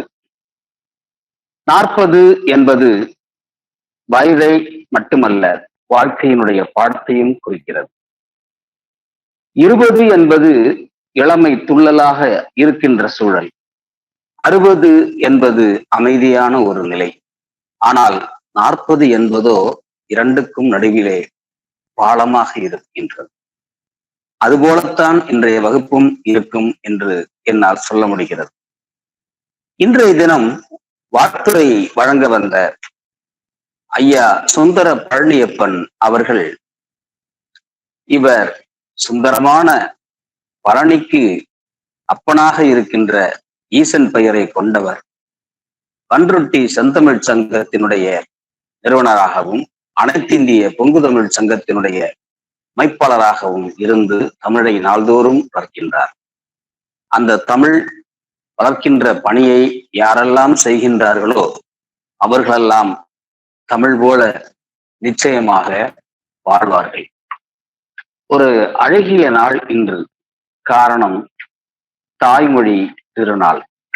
அந்த வகையிலே தாய்மொழியினுடைய நமது தமிழினுடைய சிறப்பு உயர்வானது என்பதை மிக அழகாக இன்றைய தினம் நமது சொல்லின் செல்வர் அவர்கள் எடுத்துரைத்தார்கள். தமிழின் பெருமை, அதனுடைய இனிமை, அதனுடைய செம்மை, அதனுடைய அந்த நிலையிலே ஏற்படுகின்ற மாற்றங்கள், சமுதாயத்திலே ஏற்பட்ட மாற்றங்கள், புலவர்கள் சமுதாயத்தினுடைய சிறப்பை அந்த சொல்லிய நிலை, அதனால் பாடல்களிலே எழுந்த மாற்றங்கள், இப்படி பார்க்கின்ற பொழுது தமிழில் இல்லாதது எதுவும் இல்லை என்றுதான் சொல்ல முடிகிறது. அதற்கு ஏற்ப இன்றைய தினம் வகுப்பு 40 பாடம் தெம்மாங்கு. தெம்மாங்கு என்றாலே தேன் போன்று இருக்கின்ற பாங்குதானே. தேன் பாங்கு என்பதுதான் தெம்மாங்கு என்று மாறியது. தென் பாங்கு என்றும் அதை சொல்லலாம். அது என்னவென்றால் தென்னகத்தினுடைய பாங்கான பாடல் என்றும் அதை சொல்ல முடியும். ஆனால் தேன் பாங்கு என்பதுதான் தெம்மாங்கு ஆகி இந்த தெம்மாங்கு வாழ்க்கையினுடைய ஒரு சிறப்பான பங்கினை வகிக்கிறது என்று சொல்ல முடியும். அதிலே அந்த தெம்மாங்கை தழுவி அந்த தெம்மாங்கினுடைய சிறப்பை அனைவரும் அறிகின்ற வகையிலே எழுதிய திரைப்பட பாடல்கள் எல்லாம் நம்மை மகிழ்வித்துக் கொண்டிருக்கின்றன. அந்த வகையிலே தெம்மாங்கு என்பதற்கு ஒரு இலக்கணம் வகுத்த அறிஞர் பெருமக்கள் நாற்சீரடி 2, 4 சீர்கள் கொண்ட அடியாக 2 அடியாக எழுத வேண்டும் என்று சொல்லியிருக்கின்றார்கள். இது ஒரு இலக்கணம். பொழிப்பு மோனை இருக்க வேண்டும். பாடல் என்றாலே பொழிப்பு மோனை சிறப்பாக இருக்க வேண்டும். அடி எதுகை இருக்க வேண்டும். இந்த 2 அடிகளுக்கும் இடையிலே எதுகை இருக்க வேண்டும் என்று சொல்லியிருக்கின்றார்கள். அப்பொழுதுதான் அந்த பாடலை சிறப்பாக பாட முடியும். இன்றைய தினம் வாழ்த்துரை வழங்கிய நமது சுந்தர பழனியப்பன் அவர்களுக்கும் கூட நாம் தெம்மாங்கிலே ஒரு பாடலை படித்து அந்த பாடலை அவருக்கு பாடலாம் என்று எண்ணுகிறேன். பலாசுலை போலத்தான் பாட்டு இனிக்குமே. இவருடைய பாட்டு பலாசுலை போலத்தான் பாட்டு இனிக்குமே, பன்ருட்டிக்காரர். அதனால் உலாவரும் உத்தமரு உண்மையைத்தான் பேசுவார். இன்னைக்கு அவர் பேசியதெல்லாம் உண்மைதான். அழகா சொன்னாரு. என்னென்னலாம் மாற்றம் செஞ்சிருக்கிறாங்க இன்னைக்கு கவிஞர் பெருமக்கள் எல்லாம், எப்படியெல்லாம் எவ்வளவு நிலைப்பாடிலே ஒரு வருத்தத்தை தரக்கூடிய நிகழ்வுகளை எல்லாம் சொன்னார். அதனால்தான் அப்படி நான் எழுதினேன் என்று எண்ணுகிறேன். உண்மையைத்தான் பேசுவார். அமிர்தான தமிழை அழகாக பேசுவாரு, சிமிழ் போல காப்பவர், சிந்தனையில் சிறந்தவர். இதுதான் தெம்மாங். இப்படியே நம்ம பாடிட்டே போறது. இனிக்கத்தான் பேசுவாரு, ஈசன் பெயரை கொண்டவர், தனித்துவம்தான் மிக்கவரு, தங்கமான மனசுக்காரர். தனித்துவம் மிக்கவரு, தங்கமான மனசுக்காரர். அது அவரு யாரு? நமது சுந்தர பழனியப்பன் அவர்கள்தான். மிக அழகாக தன்னுடைய வாழ்த்துறையிலே நம்ம எல்லாம் வாழ்த்தி ஒரு இந்த பா எழுதவா என்ற இந்த நிகழ்வானது நாள்தோறும் வளர்கின்ற இந்த ஒரு செடியைப் போல, ஒரு கொடியைப் போல பற்றி படரி பலரையும் ஈர்த்து அவர்கள் மனத்திலே பதிய வேண்டும் என்ற ஒரு ஐயா அவர்களுடைய ஆசையை நிறைவேற்றுகின்ற வகையிலே இந்த பா எழுதவா என்ற இந்த நிகழ்வானது அமைய வேண்டும் என்று வாழ்த்தி பேசினார். அந்த வகையிலே அந்த சுந்தரமான பழனிக்கு அப்பனை ஈசனை பெயரை கொண்ட நமது வாழ்த்துரை வழங்கிய நமது சகோதரரை அவருக்கு நன்றி சொல்வோம். இன்றைய நிகழ்வை ஒருங்கிணைத்து சிறப்பாக செய்து கொண்டிருக்கின்ற வழக்கறிஞர் ஆக்கு நிறைமதி அவர்கள், தமிழ்த்தாரகை சுகந்தினா அவர்கள், அதுபோல முனைவர் சி முருக சரஸ்வதி அவர்கள், இன்னும் இந்த நிகழ்வை இப்போது நேரலையில் பார்த்து கொண்டிருப்பவர்கள், பின்னால் ஐயா அவர்கள் செவ்வாய்க்கிழமை அன்று அதை ஒளிபரப்பு செய்கின்ற பொழுது தொடர்ந்து அதை பார்த்து அதனுடைய தன்மையை, அந்த வகையினுடைய பாடலினுடைய சிறப்பை உணர்ந்து அதை உள்வாங்கி இருக்கக்கூடிய உலகளாம் நிறைந்த தமிழ் பெரும் புலவர்கள், அறிஞர்கள் அனைவருக்கும் என்னுடைய வாழ்த்துக்களையும் இந்த தாய்மொழி தினத்தன்று சொல்லி வளர வேண்டும். அப்பொழுதுதான் நாம் வளர்ந்தால்தான் தமிழ் வளர்ந்து கொண்டிருக்கிறது என்ற நிலையை உணர முடியும். நாள்தோறும் தமிழை உலகளாம் தமிழ் பரவும் வகை செய்தல் வேண்டும் என்று சொன்னார். அந்த உலகளாம் தமிழை நாம் பரப்ப வேண்டும். உயர்வான செந்தமிழை பேச வேண்டும். பாக்களை எழுதுகின்ற முறையை பழக வேண்டும். அந்த பாக்களை எழுதி மகிழ வேண்டும். பா எழுத வேண்டும். அந்த பாவினால் மற்றவர்களும் அதை பருகி அவனுடைய இனிமையை உணர வேண்டும் என்று சொல்லி, இந்த தெம்மாங்கு என்பது நம் தமிழகத்திற்கு, தமிழ் மொழிக்கு உரிய மிகச் சிறப்பான ஒரு வகை என்று சொல்ல வேண்டும். தெம்மாங்கு பாடலிலே நாற்சீர் அடி இரண்டு இருக்க வேண்டும், அவ்வளவுதான். அடிதோறும் 2 சீர்கள் நாற்சீரடியாக இருக்க வேண்டும். நாற்சீரடி 2, 4 சீர்கள் 2 அடி. நாற்சீரடி 4 சீர்கள் இருக்க வேண்டும், அது ஒரு அடி. அதுபோல இன்னொரு அடி. இந்த 2க்கும் இடையிலே எதுகை இருக்க வேண்டும். ஓரடிக்குள்ளே வருகின்ற 1, 3வது அந்த சீரை பொழிப்பு மோனையாக வைத்து எழுத வேண்டும். 1, 2 என்று முதல் வரியிலே 2 சீர்களை அமைக்கலாம். அடுத்து வரக்கூடிய 3வது சீரையும் 4வது சீரையும் 2வது வரியாக கொள்ளலாம். இந்த 2 வரிகளும் சேர்ந்தது ஒரு அடி. அந்த 1, 3 அந்த நிலையிலே மோனை இருந்தால் சிறப்பாக இருக்கும். அடுத்து இந்த அடி முடிந்து விட்டது, 2வது அடி ஆரம்பிக்கிறது. அதற்கு எதுகை இருக்க வேண்டும். அதுதான் அடிதோறும் எதுகை என்று சொல்லப்படுகிறது. இப்படி மிக எளிய ஒரு இலக்கணத்தை பெற்ற ஒரு பாடல் இதுதான் தெம்மாங்கு. இந்த தெம்மாங்கு பாடலை நாம் பாடுகின்ற பொழுது அது தேன் பாங்காகத்தான் இருக்கும் என்று சொல்ல வேண்டும். அந்த வகையில தான் பல பாடல்கள் எழுதப்பட்டிருக்கின்றன. நாம் எழுதுகின்ற பாடலிலே அந்த தெம்மாங்காக, அந்த தேன் பாங்காக இருப்பதற்கு எப்படிப்பட்ட அந்த சொற்களை எல்லாம் எடுத்து கையாள வேண்டும் என்று பார்க்கின்ற பொழுது, சாதாரணமாக நமது கிராமங்களிலே வழக்கு சொல் என்று சொல்வார்கள் அல்லவா, அந்த வழக்கு சொல்களை எல்லாம் பயன்படுத்தலாம். அங்கே பாடுவதற்கு இனிமையான சந்தம் வர வேண்டும். ஏனென்றால் அது தெம்மாங்கு அல்லவா, அது பாடுகின்ற பொழுதே அது கேட்பவர்களுடைய மனத்திலே பதிய வேண்டும். அதுதான் மிகவும் முக்கியம். அந்த வகையிலே பல பாடல்கள் நமக்கு கிடைத்திருக்கிறது.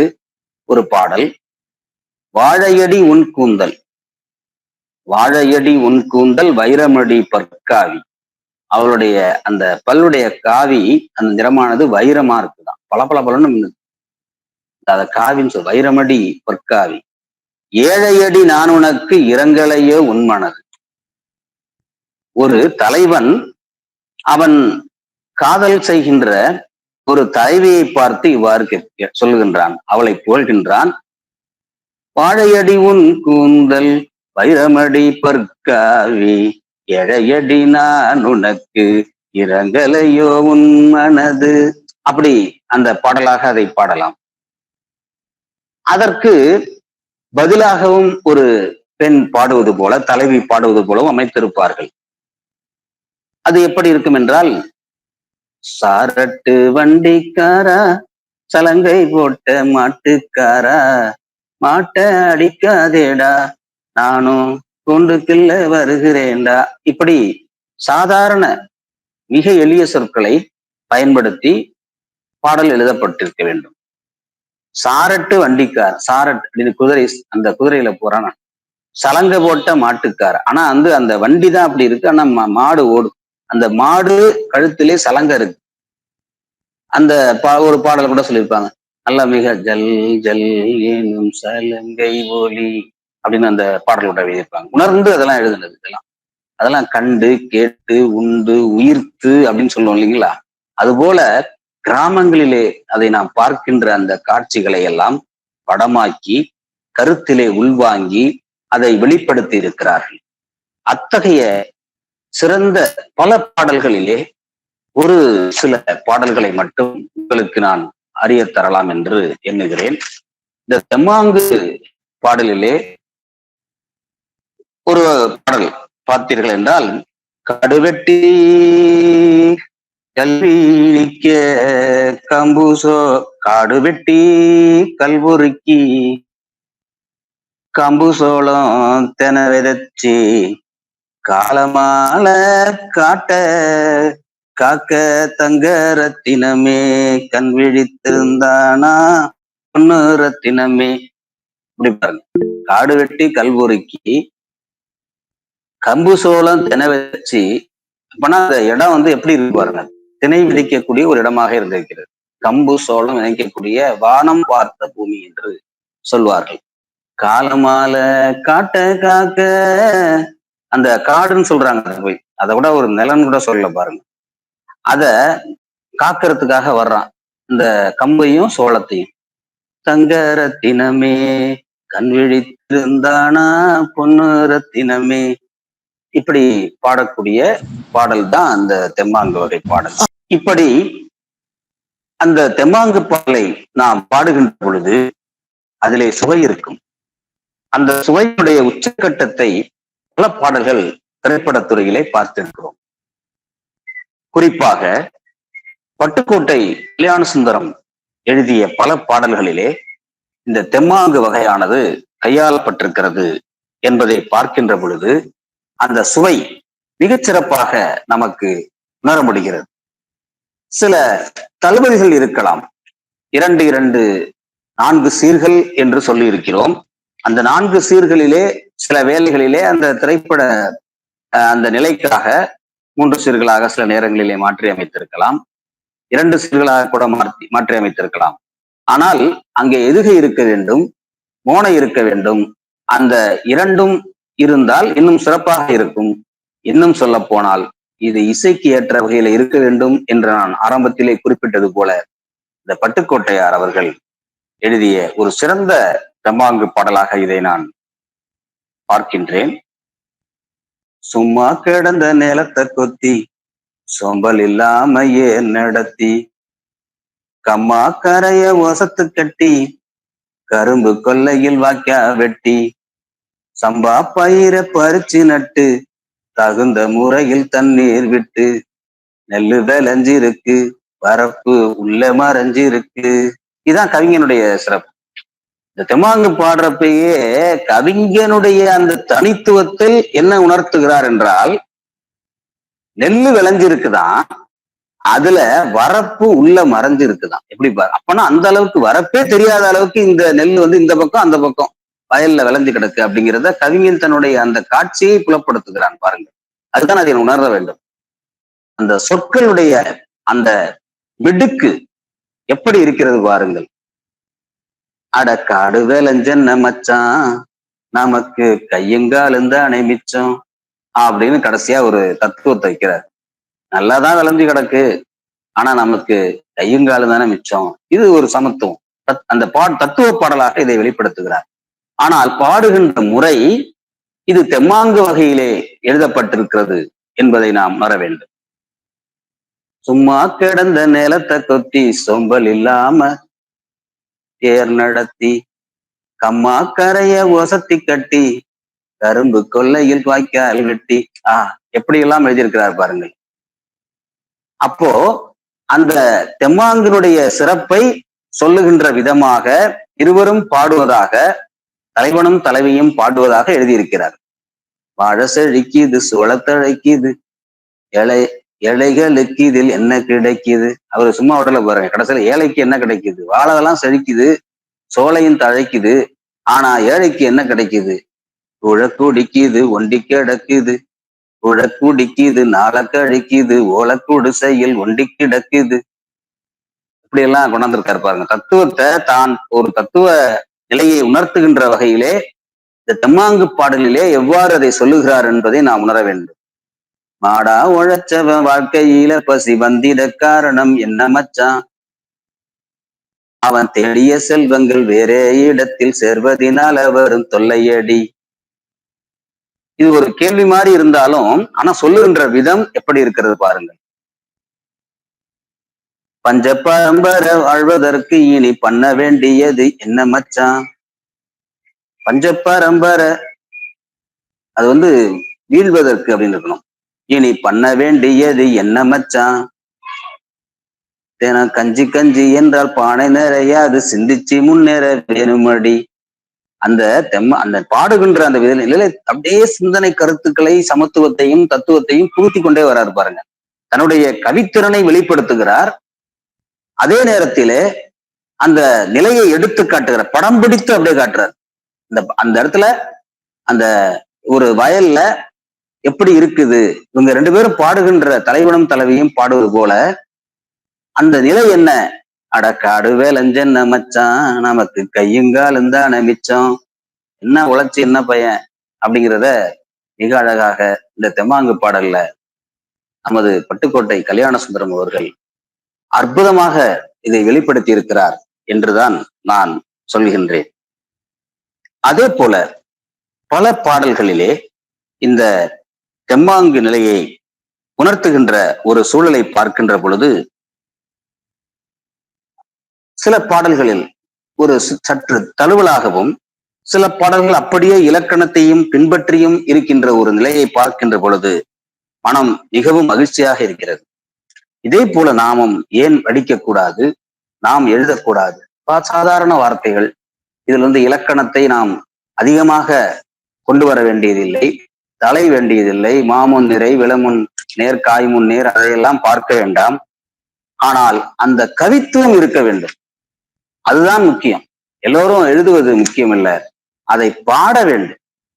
இந்த வகையான பாடல்களை நான் சமீபமாக நடத்தி வருகின்ற பாடங்கள் அவற்றிலே எல்லாம் பாடலாகத்தான் இருக்கிறது. அப்படி நாம் அந்த பாடலாக இருக்கக்கூடிய அந்த பாடல்களை எல்லாம் பாடி பழக வேண்டும். மிக அழகாக எழுதப்பட்ட ஒரு கண்ணதாசன் பாடல், இதுவும் அப்படியே நமது முன்னாள் முதல்வர் அவர்கள் மிக அழகாக ஒரு பாடிக்கொண்டே செல்கின்ற வகையிலே அந்த படமாக்கப்பட்டிருக்கு. இது ஒரு இலக்கண பாடல், அது வேறு. இலக்கணத்தை பாடலை வருகின்ற பொழுது அதை நான் சொல்லியிருக்கிறேன். இது ஒரு என்சீரிலே காய் காய் காய் காய் என்ற நிலையிலே எழுதப்பட்ட ஒரு என்சீர் என்று சொல்லியிருக்கிறேன். ஆனால் இது பாடலில் அந்த சாயலானது தெம்மாங்கை ஒத்திருக்கிறது. பாரப்பா பழனியப்பா, பட்டணமாம் பட்டணமா, ஊரப்பா பெரியதப்பா, உள்ளந்தான் சிறியதப்பா. இப்படி பாடுறதுதான் அந்த நிலையை எடுத்து சொல்லணும். அந்த இடத்துல இப்ப காடு வேலஞ்சென்ன மச்சான், நமக்கு கையங்காலும் தான் மிச்சம், அதான் அந்த தெம்மாங்கு பாட்டுல எடுத்து சொல்றாரு அந்த கருத்து. அதே போல இந்த பாடலிலும் என்ன சொல்லப்பட்டிருக்கிறது என்றால், ஊரப்பா பெரியதப்பா, உள்ளந்தான் சிறியதப்பா அப்படின்னு சொல்றாரு. அடுப்பறிக்கும் பெண்கள் எல்லாம் அழகழகா படிக்குதப்பா, ஆனா படிக்கணும் அப்படிங்கிற ஒரு நிலை இருக்கு.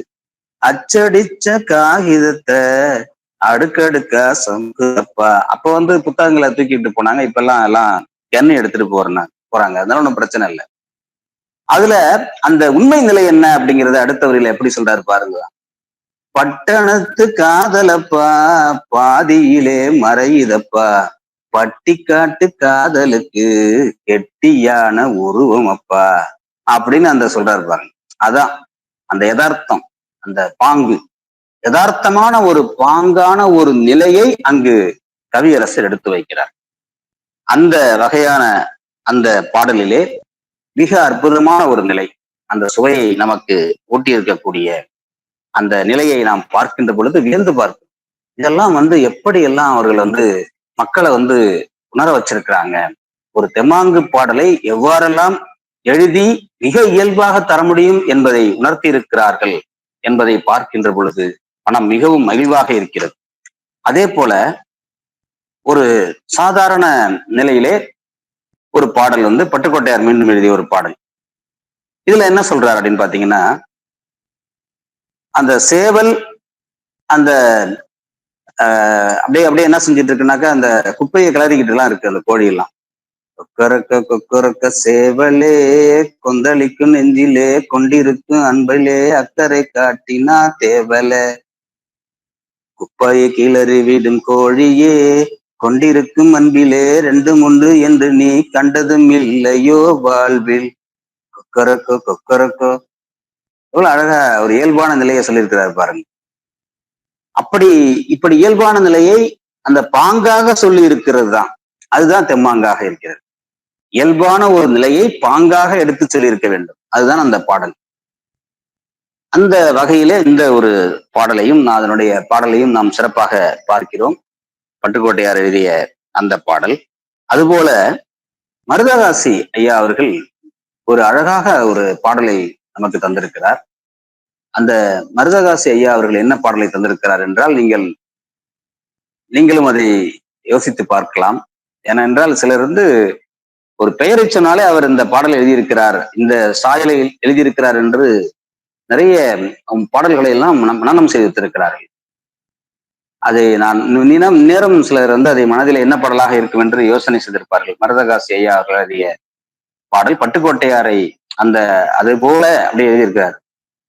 பொண்ணு விளையிற பூமியடா, விவசாயத்தை பொறுப்பா கவனிச்சு செய்கிறோமடா, உண்மையா உழைக்கிற நமக்கு எல்லா நன்மைகளும் நாடி வந்து கூடுதடா.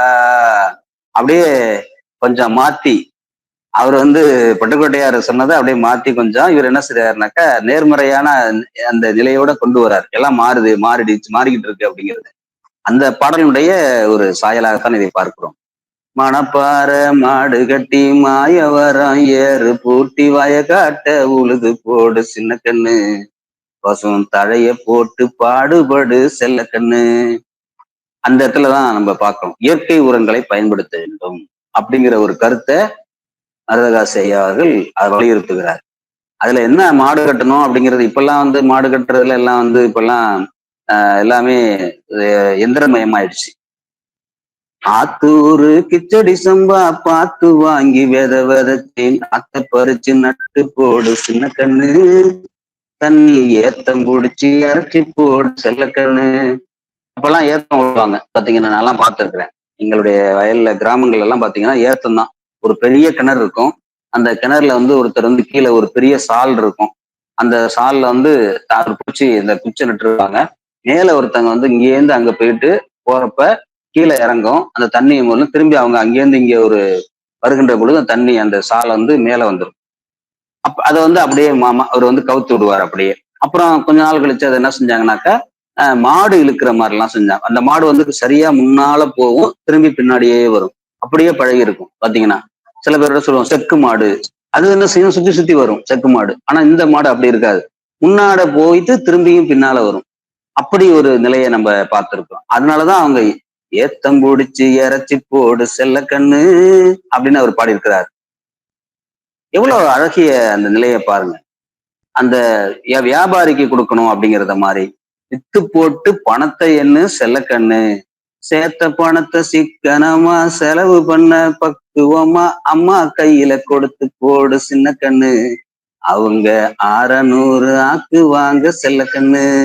அம்மா கையில கொடுக்கணும். தாயினுடைய நிலையை இங்க உணர்த்திருக்கிறார் பாருங்க, தாயினுடைய சிறப்பை இங்க உணர்த்திருக்கிறார். இங்கெல்லாம் அம்மானா இப்பெல்லாம் வீட்டுக்கார அம்மான்னு நினைச்சுக்கிறாங்க எல்லாரும். அப்படி இல்லை, அவர் சொன்னது அம்மா கையில கொடுத்து போட்டா அவங்க 600 ஆக்குவாங்க அப்படின்னு சொல்லியிருக்கிறாரு அவர். அந்த அடி பாருங்க, அதான் அந்த தெம்மாங்கனுடைய சாயம். பொண்ணு விளையிற பூமியடா, விவசாயத்தை பொறுப்பா கவனிச்சு செய்கிறோமடா, அப்படின்னு சொல்லிட்டு உண்மையா உழைக்கிற நமக்கு நல்லது வந்து சேருது அப்படிங்கிற ஒரு நம்பிக்கையை ஊட்டுறதாக இந்த ஒரு பாடலே ஐயா மருதகாசி அவர்கள் சிறப்பாக இந்த பாடலை வடிவமைத்து தந்திருக்கிறார். அந்த தெம்மாங்கு நிலையானது மிகச் சிறப்பாக இருக்கிறது என்பதை நாம் பார்க்கிறோம். அதுபோல இப்படி பல பாடல்கள் இருந்தாலும் நமது சிந்தையிலே படிந்த நமது மனத்தை கவர்ந்த ஒரு சில எல்லோருடைய கவிஞர்களையும் நாம் சொல்ல வேண்டும் என்பதற்காக ஒவ்வொரு எடுத்துக்காட்டாக நான் அதை பார்த்து அதை கவனித்து அதை நான் உங்களுக்கு தந்து கொண்டிருக்கிறேன். அதே போல இந்த தெம்மாங்கிலே மற்றும் ஒரு பாடல் பார்த்தீர்கள் என்றால் ஒரு வாலி எழுதியிருக்கிறார் பாடல். இந்த பாடல்ல வந்து பாத்தீங்கன்னா ரொம்ப அதிகமான சில ஆங்கில வார்த்தைகள்லாம் பயன்படுத்தி இருப்பாராம். ஏய் நாடோடி நாடோடி ஏய் வாயாடி போராடி அப்படிலாம் அந்த மாதிரி ஒரு பாடல். அந்த பாடல்ல அப்படி புலியப்பார் நடையிலே புயலைப்பார் செயலிலே புரியும் பார் முடிவிலே அப்படின்னு சொல்லிப்பார். இது ஒரு இயல்பான அந்த நிலையை சொல்றதா அந்த வாலி அவர்கள் எழுதிய அந்த பாடலிலே நாம் பார்க்கிறோம். அதுபோல மற்றும் ஒரு பாடலிலே பார்த்தீர்கள் என்றால் இப்படி உள்ளம் கவர்ந்த சில பாடல்களை பார்க்கிறோம். அந்த பாடல் என்னவென்றால் ஆலங்குடி சோமு எழுதியிருக்கிறார். இவர் அப்படியே என்ன இருக்கிறார் உள்ளத்தினுடைய அந்த நிலையை எடுத்து சொல்கின்றார். அப்படியே பாடிக்கிட்டே போறான். உள்ளத்தின் கனவுகள் கண்களடா, இங்கே உறவுக்கு காரணம் பெண்களடா, உள்ளத்தை ஒருத்திக்கு கொடுத்து விடு, அந்த ஒருத்தியை உயிராய் மதித்து விடு, காதல் என்பது தேன் கூடு, அதை கட்டுவதென்றால் பெரும்பாடு. நல்லா மிக அழகா எழுதியிருக்காரு. உள்ளத்தின் கதவுகள் கண்களடா இங்கே அப்படின்னு இருக்கிறார். அந்த 4 சீர்களை உறவுக்கு காரணம் பெண்களடா, இந்த சீருடைய அடிப்படை கூட நல்லா அழகா மோனையெல்லாம் வச்சு எழுதியிருக்கிறாரு. அந்த நிலையை நம்ம இந்த ஆலங்குடி சோமு எழுதிய பாடலை பார்க்கிறோம். அவருடைய அந்த பாடலையும் நாம் அதனுடைய சிறப்பையும் இப்பொழுதெல்லாம் நீங்கள் நான் நினைக்கின்றேன் இது போன்ற பாடல்களை எல்லாம் கேட்கின்ற பொழுது ஐயா அவர்களோடு சொன்னார்கள், இது வந்து இந்த பாடல் வகைதான பாடலை கருத்தை உள்வாங்கி இது இந்த வகையான மரபை ஒட்டி இருக்கக்கூடிய ஒரு பாடல் என்பதை நாம் ஒவ்வொரு முறையும் அப்படித்தான் இனி பார்க்க வேண்டும். நிறைய பாடல்கள் இருக்கின்றன. நான் தேர்ந்தெடுத்த பாடல்கள் தான் இது. கண்ணதாசன் அவர்கள் வந்து எழுதிய மற்றும் ஒரு பாடலை பார்த்தீர்கள். உலகம் பிறந்தது எனக்காக, ஓடும் நதிகளும் எனக்காக, மலர்கள் மலர்வதும் எனக்காக, அன்னை மடியை விரித்தாள் எனக்காக. இந்த உலகம் வந்து அவருக்காக அப்படிங்கிறது மாதிரி அந்த சாதாரணமா பாடிக்கிட்டு போற மாதிரி எழுதியிருக்கிறார். எப்படி எல்லாம் அந்த தமிழினுடைய சுவை அதுல உணர்த்திருக்காங்க பாருங்க. காற்றில் மிதக்கும் ஒளிகளிலே, கடலில் தவழும் அலைகளிலே, இறைவன் இருப்பதை நான் அறிவேன், என்னை அவனே தான் அறிவான். இது வந்து இப்ப நான் பாடின எல்லா பாடல்களையும் பாத்தீங்கன்னா ஒரே மாடலா தான், ஒரே மாதிரி தான் இருக்கும். பாத்தீங்கன்னா இப்ப இந்த ஒரு பாடல் பாடினா அடுத்த பாடல் அப்படி பாடுறப்ப எல்லாம் எல்லாமே ஒரே மாதிரிதான் சாயலா இருக்கும் பாருங்க. உள்ளத்தின் கனவுகள் கண்களடா, உலகம் பிறந்தது எனக்காக. அந்த சாயல் பாத்தீங்கன்னா அப்படியே மாறாம அப்படியே தழுவலாகத்தான் இருக்கக்கூடிய அந்த நிலையிலே எழுதப்பட்டிருக்கின்றன என்பதை உணர வேண்டும். மற்றும் ஒரு பாடல் இது வந்து மற்றும் ஒரு கவிஞர் கவி காமு ஷெரீப் அவர்கள் எழுதிய இந்த பாடல் பலருடைய மனத்தை தொட்ட பாடல் என்று சொல்ல வேண்டும். இந்த பாடலிலே மிக அழகாக அவர் எழுதியிருக்கிறார். காமு ஷெரீப் என்றாலே உங்களுக்கு அந்த பாடல் உங்களுக்கு நினைவு வரும். ஏரி கரையின் மேலே போறவளே பெண்மையிலே, என் அருமை காதலியே, என்னை கொஞ்சம் பாரு நீயே. அந்த இயல்பும் இந்த பாட்டுல சிறப்பா இருக்கு. ஏரிக்கரையின் மேலே போறவளே பெண்மையிலே, என் அருமை காதலியே, என்னை கொஞ்சம் பாரு நீ. அன்னம் போல நடை நடந்து சென்றிடும் மயிலே, ஆசை தீர நில்லு கொஞ்சம் பேசுவோம் குயிலே. அந்த ஏகாரத்துல மிக இயல்பா சிறப்பாக முடிச்சிருக்காரு பாருங்க இந்த பாடல்ல. அது ஒரு சிறப்பு. இந்த பாடல் ஏகாரத்தில் இயல்பாகவும் முடிச்சிருக்கிறார். அதனாலதான் அந்த பாட்டு பலருடைய மனதை தொட்டிருக்குது. அந்த ஆரம்பிக்கிறப்ப இந்த பாத்தீங்கன்னா அப்படியே நம்ம உற்சாகம் பிறக்கிற மாதிரி இருக்கும். ஏரிக்கரையில் மேலே போறவளே பெண்மகிழே என் அருமை காதலியே என்னை கொஞ்சம் பாரு நீயே அன்னம் போல நடை நடந்து சென்றிடும் மயிலே ஆசை தீர நில்லு கொஞ்சம் பேசுவோம் குயிலே அப்படின்னு தென்னை மரச்சோலையில சிட்டு போல போற பெண்ணே நில்லு கொஞ்சம் நானும் பாறேன் சேர்ந்து போகும் கண்ணே அப்படின்னு இதெல்லாம் ஒரு அப்படியே வந்து பாருங்க. அந்த இசை அந்த சாயல் அப்படியே இருக்கிறது. இயல்பு நிலையை அப்படியே எடுத்து சொல்லும். ஏரிக்கரையில அவ போயிட்டு இருக்கிறா. அப்ப வந்து அந்த அவள் வந்து யாருன்னா இவருடைய காதலியாக சொல்றார். என்னை கொஞ்சம் பாரு, நீ பார்க்காமலே போய் கொண்டிருக்கிறாதே, நீ என்னை பாரு, அன்னம் போல நடை நடப்பதாக சொல்கிறார்.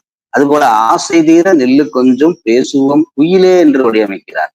தென்னை மர சோலையிலே சிட்டு போல போற பெண்ணே அப்படின்னு சொல்றார். எல்லாம் பாருங்க அந்த அடுக்கடுக்கா அப்படியே அந்த ஓமையோட அப்படியே சொல்லி மாமர தோப்பினிலே மச்சா வரும் வேளையிலே கோபம் கொண்ட மானை போலே ஓடலாமோ பெண்மையிலே அந்த ஏகாரம் இந்த பாடல்ல மிகச்சிறப்பாக அமைந்திருக்கக்கூடிய அந்த நிலையை பார்த்து வியக்கின்றோம். இப்படி பல பாடல்கள் நமது தெம்மாங்கு நிலையிலே எழுதப்பட்டிருக்கின்றன என்பதை பார்க்கின்ற பொழுது இன்றைக்கு நிச்சயமாக தெம்மாங்கு வகையிலே இவ்வளவு பாடல்கள் இருக்கின்றன. இன்னும் நிறைய பாடல்கள் இருக்கலாம். நான் அதை பார்த்த அந்த நிலையிலே இந்த பாடல்கள் எல்லாம் இருக்கிறது. அதே போல ஒரு பாடல் வந்து மருதகாசி ஐயா அவர்கள் எழுதியது. இது 1959 அந்த இதுல வந்திருக்குது, பாகப்பிரிவினை படத்துல. நீங்களும் அதை பார்த்திருப்பீங்க. இந்த படம் சொன்னானே உங்களுக்கு ஞாபகம் வந்திருக்கும் என்ன பாட்டா இருக்கும் அப்படிங்கிறது. நான் பிறப்பதற்கு முன்னாடி இந்த பாடல் படம் வந்து விட்டது, பாகப்பிரிவினை.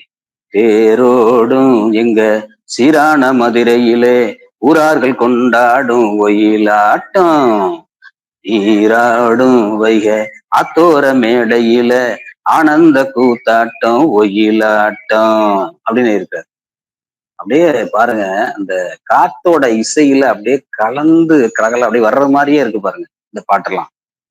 எவ்வளவு அழகா இருக்கு. தங்கச்சிலம்புகள் தைய தங்கமென தங்க வளையல்கள் ஐயோ வந்தமென தங்க வளையல்கள் ஐயோ வெந்தமென கொண்டையில மேல சென்று குலுங்கிட வண்டு விழி என்னும் கிண்டைகள் சொல்லிட தேரோடும் அதை மறுபடியும் அப்படி கொண்டாந்துருக்கிறார்.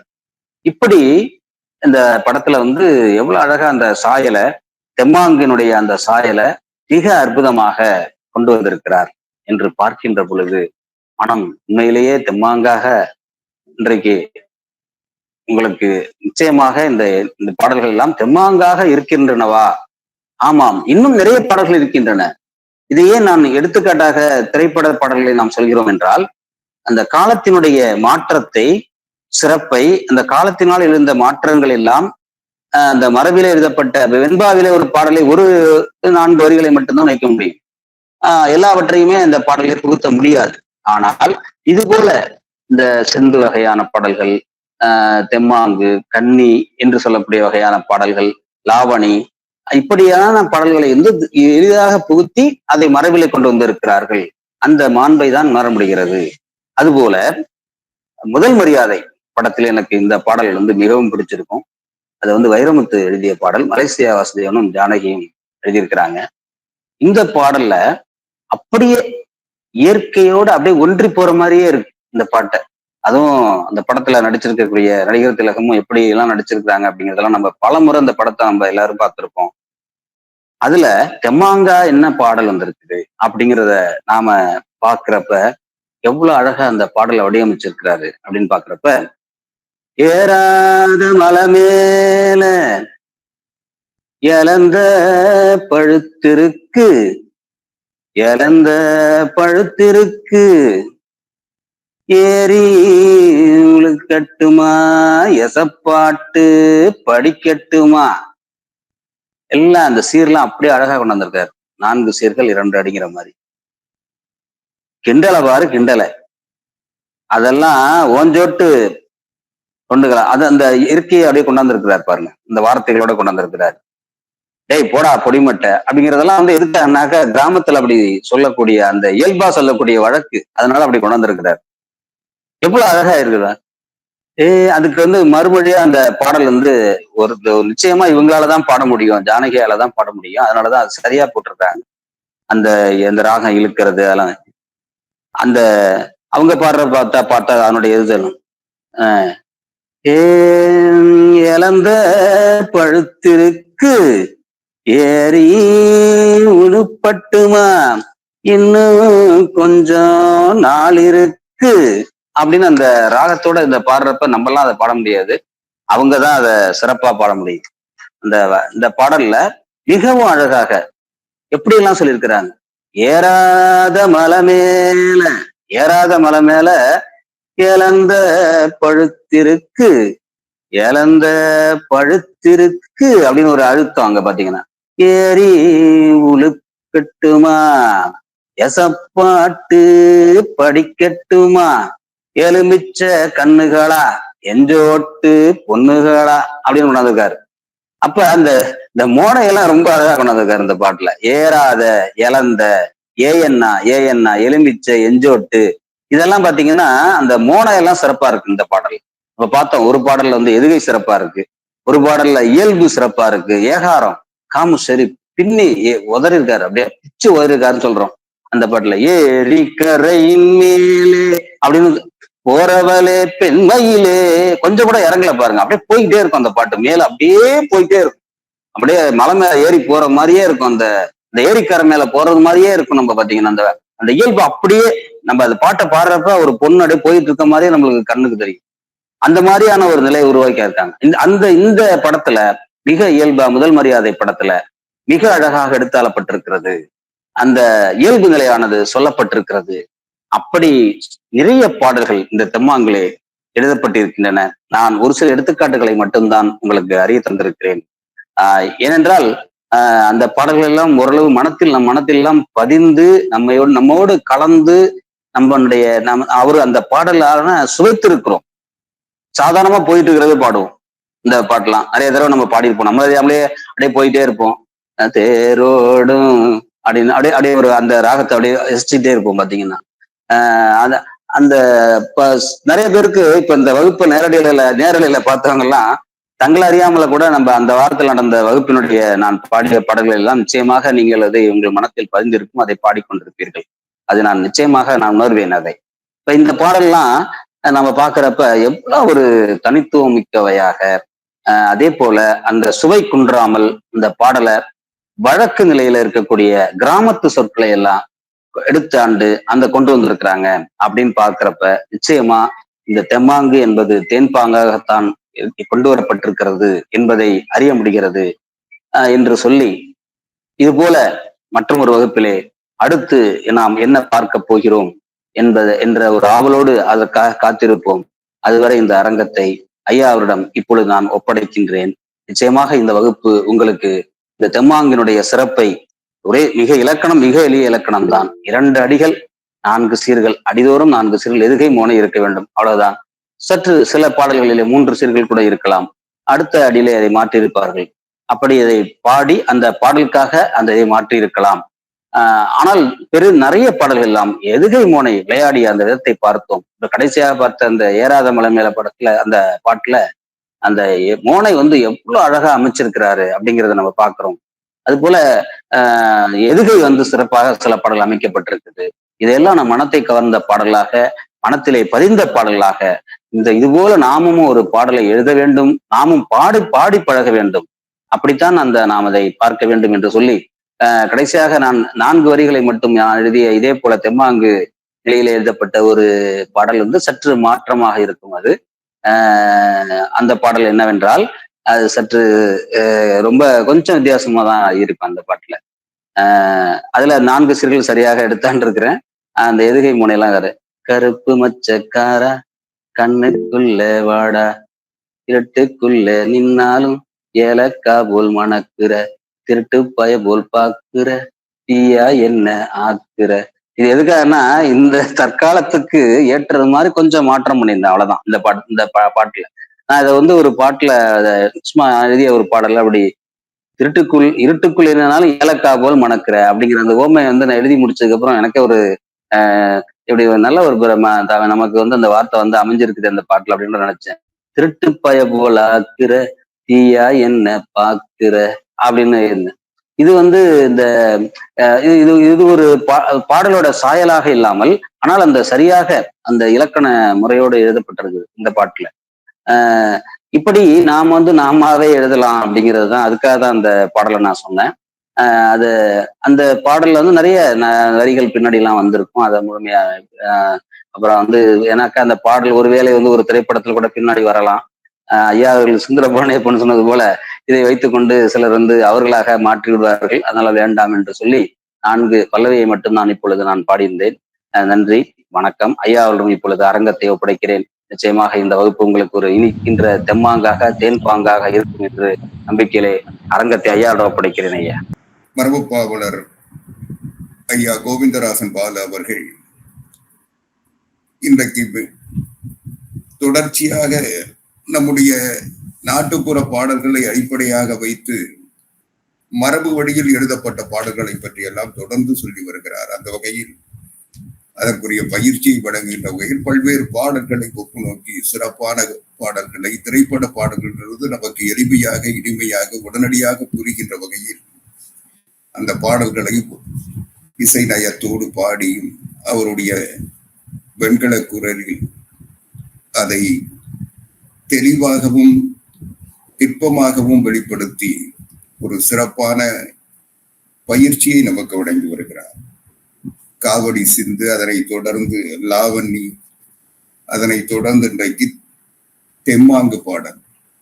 தென் திசையின் பாங்கை சொல்லுகின்ற பாடல் தெம்மாங்கு என்று ஒரு வழக்கு உண்டு. ஏனென்றால் தென் திசையில் வாழ்ந்த மக்கள் அவர்களுடைய மரபு வழியில் அவர்களுடைய வாழ்வியல் நெறிமுறைகளை, அவர்களுடைய வாழ்க்கையில் ஏற்படுகின்ற வளங்களை, நலங்களை மட்டுமல்லாமல் துன்பங்களை, துயரங்களையும் அவர்களுடைய உழைப்பினுடைய வேர்வை துளிகளில் வெளிப்படுத்துகின்ற ஓசை நயமாக தெம்மாங்கு பாடலை அமைத்திருப்பார்கள். அந்த தெம்மாங்கு பாடல் என்பது அது தேன் பாகு என்று சொல்லத்தக்க அளவுக்கு தேனே இனிமையானது, வலிமையானது, நுட்பமானது, சுவையானது மட்டுமல்லாமல் உடலுக்கு பலம் தருவது, பலன் தருவது. எனவே அதையே பாகாக மாற்றுகின்ற பொழுது அதனுடைய சுவை மட்டுமல்லாமல் அதனுடைய இனிமை, அதனுடைய பலன் பல்கி பெருகும். அந்த வகையில் நாட்டுப்புற பாடல்களில் இன்றைக்கு மேலோங்கி இருப்பது அதிகம் எல்லோரும் இனிமையாக இயல்பாக எடுத்து ஆளுவது தெம்மாங்கு பாடல். பல்வேறு பாடல்களை நம்முடைய மரபு பாவலர் மாமணி கோவிந்தராசன் பாலு ஐயா அவர்கள் பல்வேறு பாடலாசிரியர்கள் வடிவமைத்த திரைப்பட பாடல்களை எடுத்து சொல்லுகின்ற பொழுது அதனுடைய சாயலை அவர் வெளிப்படுத்தினார். பல்வேறு பாடல்கள் அது தாலாட்டு பாடலாக, சோக பாடலாக, தத்துவ பாடல்களாக, பல்சுவை பாடல்களாக தெம்மாங்கு பாடல்களை எளிமையாக எல்லோரும் பாடியிருப்பார்கள். கவியரசர் கண்ணதாசன் அவள் ஒரு தொடர்கதை திரைப்படத்தில் ஒரு பாடலை சொல்லியிருப்பார். ஆடுமடி தொட்டிலினி 5 திங்கள் போனார், அழகு மலர் அன்னை என ஆனார், ஆதரித்தால் தென்மதுரை மீனான், தேடுதடி என் விழிகள் செல்லக்கிளி ஒன்று, சிந்தையிலே நான் வளர்த்த கன்று, உன் வயிற்றில் பூத்ததடி இன்று, கண்ணம்மா என்றழைக்கும் பாரதியின் பாட்டு கவிதையிலே நான் ரசித்தேன் கேட்டு, இதை கண்ணெதிரே நீ எனக்கு காட்டு என்று அது தொடர்ந்து பாடி வருவார்கள். இது அந்த ஓசை நயம் மட்டுமல்லாமல் ஒரு இயல்பான ஒரு கணவன் தன்னுடைய மனைவிக்கு குழந்தை பிறந்த பொழுது அந்த குழந்தையை பெற்றதற்காக தன்னுடைய மனைவியை பாராட்டுவது மட்டுமல்லாமல் அந்த குழந்தைக்கு அந்த குழந்தை பெற்றதால் ஏற்பட்ட மகிழ்ச்சியையும் வெளிப்படுத்துகின்ற வகையில் அந்த பாடல் இருக்கும். இப்படி பல பாடல்களை சொல்ல முடியும். இன்பத்தை தூண்டுகின்ற பாடலை எடுத்துக்கொண்டால் பட்டிக்காடா பட்டணமா படத்தில் ஒரு பாடலை கவியரசர் கண்ணதாசன் எழுதியிருப்பார்.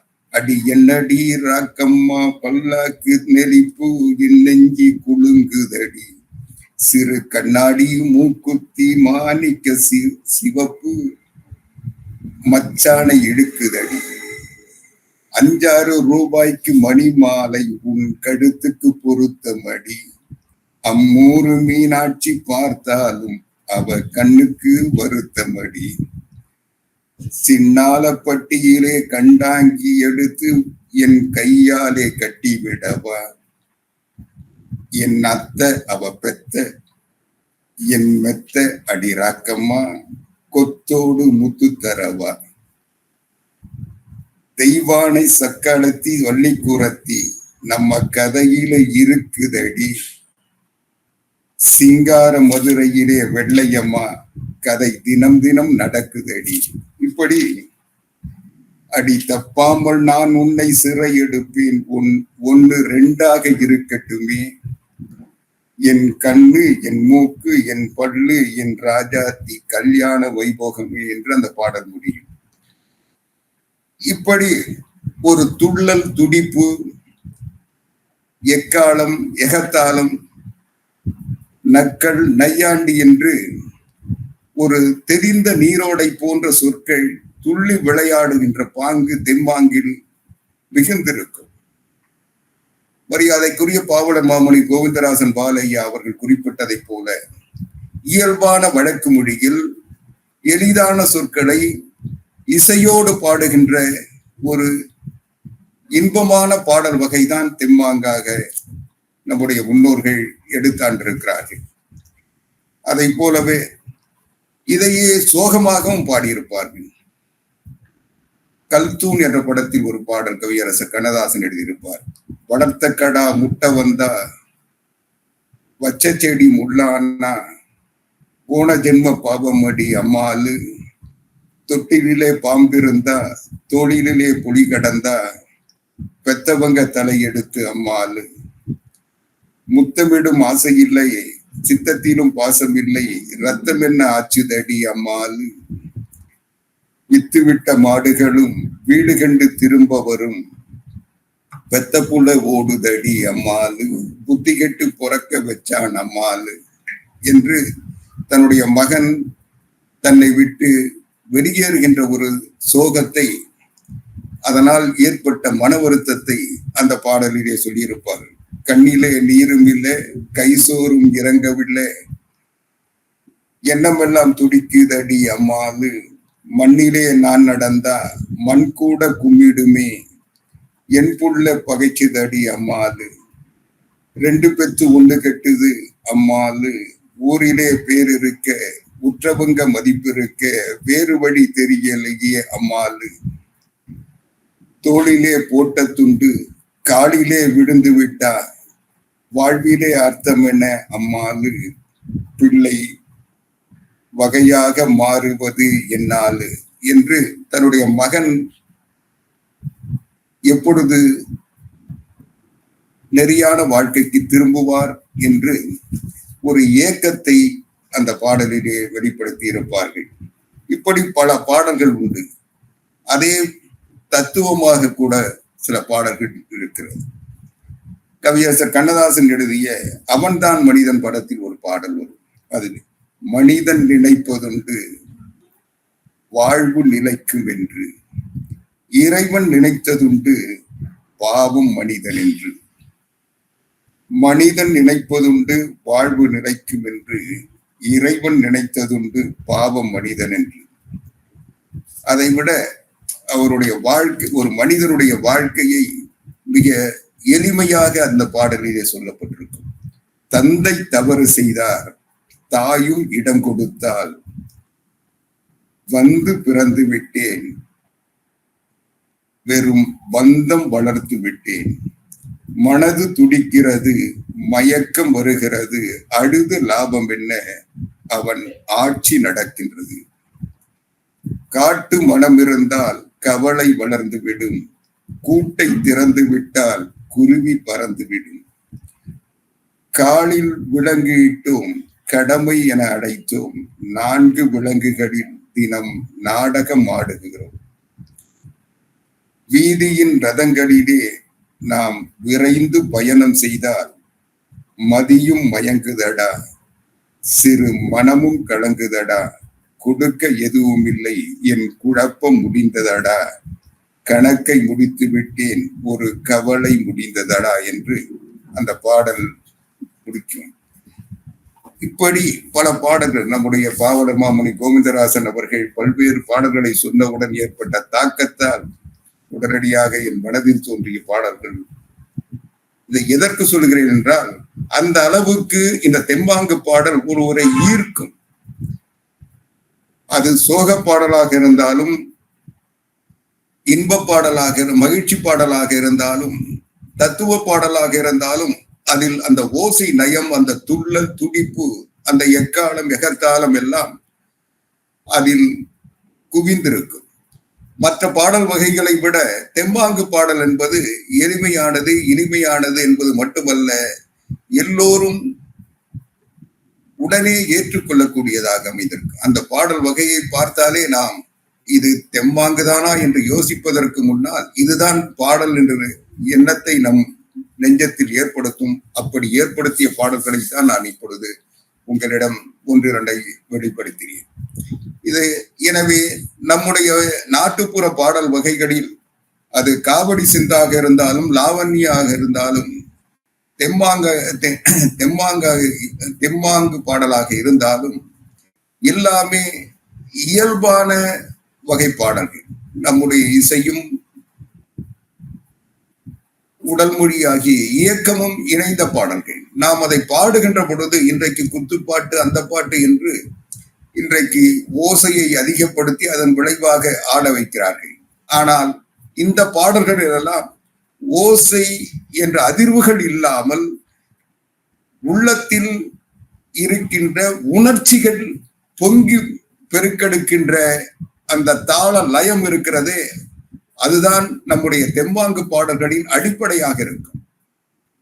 ஏதோ இன்றைக்கு தாளத்திற்கு தக்கவாறு, ஓசைக்கு தக்கவாறு அந்த ஒலி அலைகள் ஏற்படுத்துகின்ற தாக்கத்திற்கு மயங்கி ஆடுகின்ற பாடல்களாக நம்முடைய தெம்மாங்கு பாடல்கள் இருப்பதில்லை. இது இயல்பாகவே மனித உள்ளத்தோடு ஒன்றி உணர்வோடு கலந்து நம்முடைய உடலோடு பிணைந்து அது தாளமிடும் என்ற ஒரு சிறப்பான நிலையை அது பெற்றிருக்கிறது.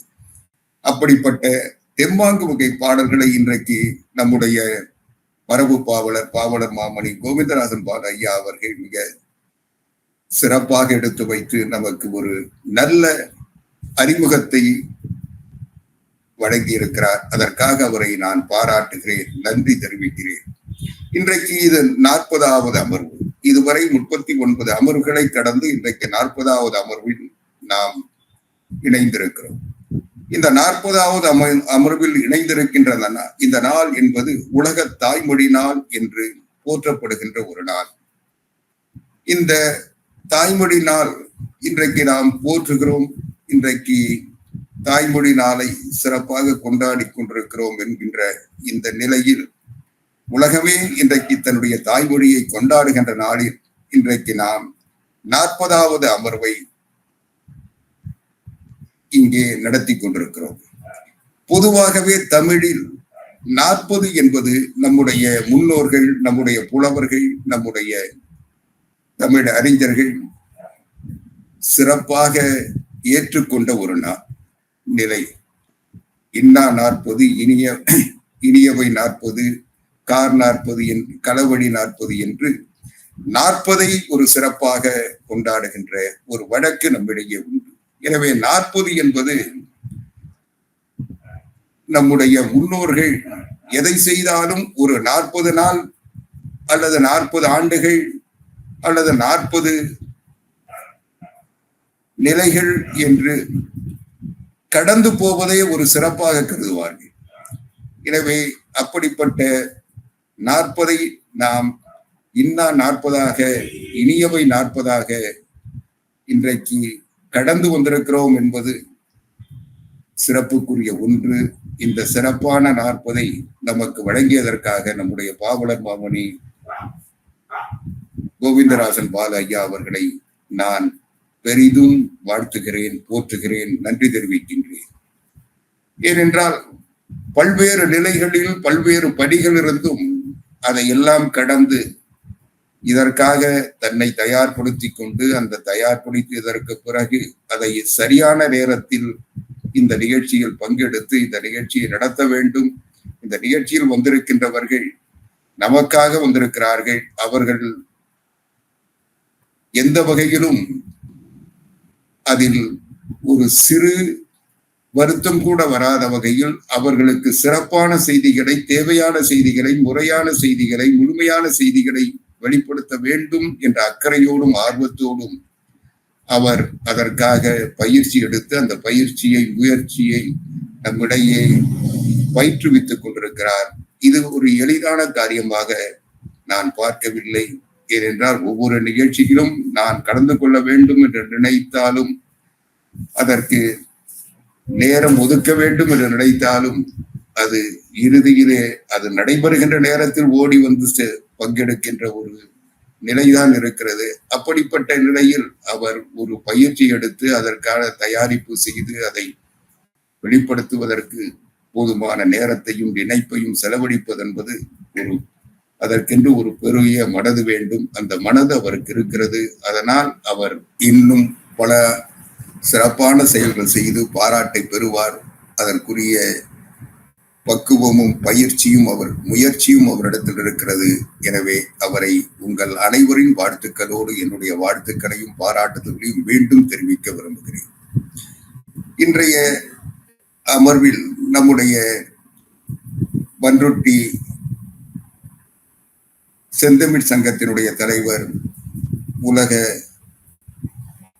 பொங்குதமிழ் சங்கத்தினுடைய தலைவர் என்று சிறப்பு பெற்றிருக்கின்ற மரியாதைக்குரிய பாவலர் சுந்தர பழனியப்பன் இன்றைக்கு உலக தாய்மொழி நாள் 40வது அமர்வு என்று 2 சிறப்புகள் நிறைந்த இந்த அவைக்கு வருகை தந்து தன்னுடைய சிறப்பான வாழ்த்துறையை வழங்கியதற்காக அவருக்கு மீண்டும் நன்றி தெரிவித்து, இந்த 40 அமர்வுகளையும் பல்வேறு பணிகளுக்கு இடையில் சிறப்பான முறையில் ஒருங்கிணைத்து வடிவமைத்து இந்த நிகழ்ச்சி முறையாக நடைபெறுவதற்கு துணையாக இருக்கின்ற அனைத்திந்திய தமிழ் சங்கத்தின் செயலாளர், சென்னை உயர்நீதிமன்றத்தின் சான்றுறுதி ஆணையர் வழக்கறிஞர் ஆக்கூன் நிறைமதி அவர்களுக்கும், அனைத்திந்திய தமிழ் சங்கத்தின் அம்மா தமிழ் பீடம் செயலாளர் தமிழ் தாரகை சுகந்தீனா அவர்களுக்கும், அனைத்திந்திய தமிழ் சங்கத்தின் தென் மண்டல தலைவர் முனைவர் சே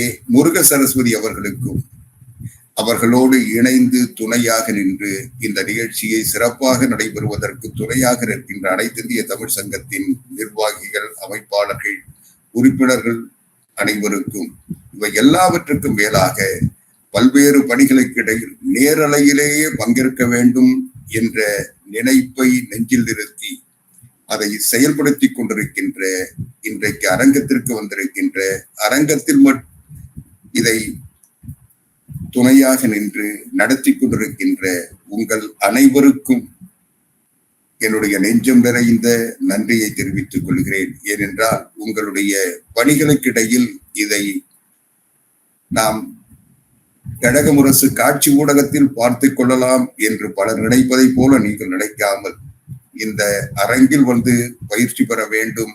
நம்முடைய வருகை என்பது இதை நடத்துகின்றவர்களுக்கு ஒரு ஊக்கத்தையும் உற்சாகத்தையும் உணர்வையும் தரும் என்ற நம்பிக்கையோடு பல்வேறு பணிகளுக்கு இடையில் எல்லா நிகழ்ச்சிகளிலும் பங்கெடுத்து எங்களுக்கு பக்க பலமாக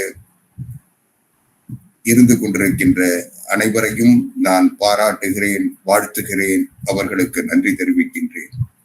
இதை போலவே கடகமுரசு தமிழ்காட்சி ஊடகத்தில் இந்த காட்சிகளை பார்த்து அதனால் பயிற்சி பெறுகின்ற உங்களையும் பார்க்க இருக்கின்றவர்களையும் நான் பாராட்டி வாழ்த்தி வணங்கி, இன்றைய அமர்வு ஒரு பயனுள்ள அமர்வாக, எல்லாவற்றுக்கும் மேலாக ஒரு சிறப்பான 40 கடந்திருக்கிறோம். 40 என்பது இளமையின் முடிவு, முதுமையின் தொடக்கம். எனவே ஒரு இளமையிலிருந்து வெளியேறி இருக்கிறோம். முதுமையை நோக்கி நம்முடைய பயணத்தை தொடருவோம்.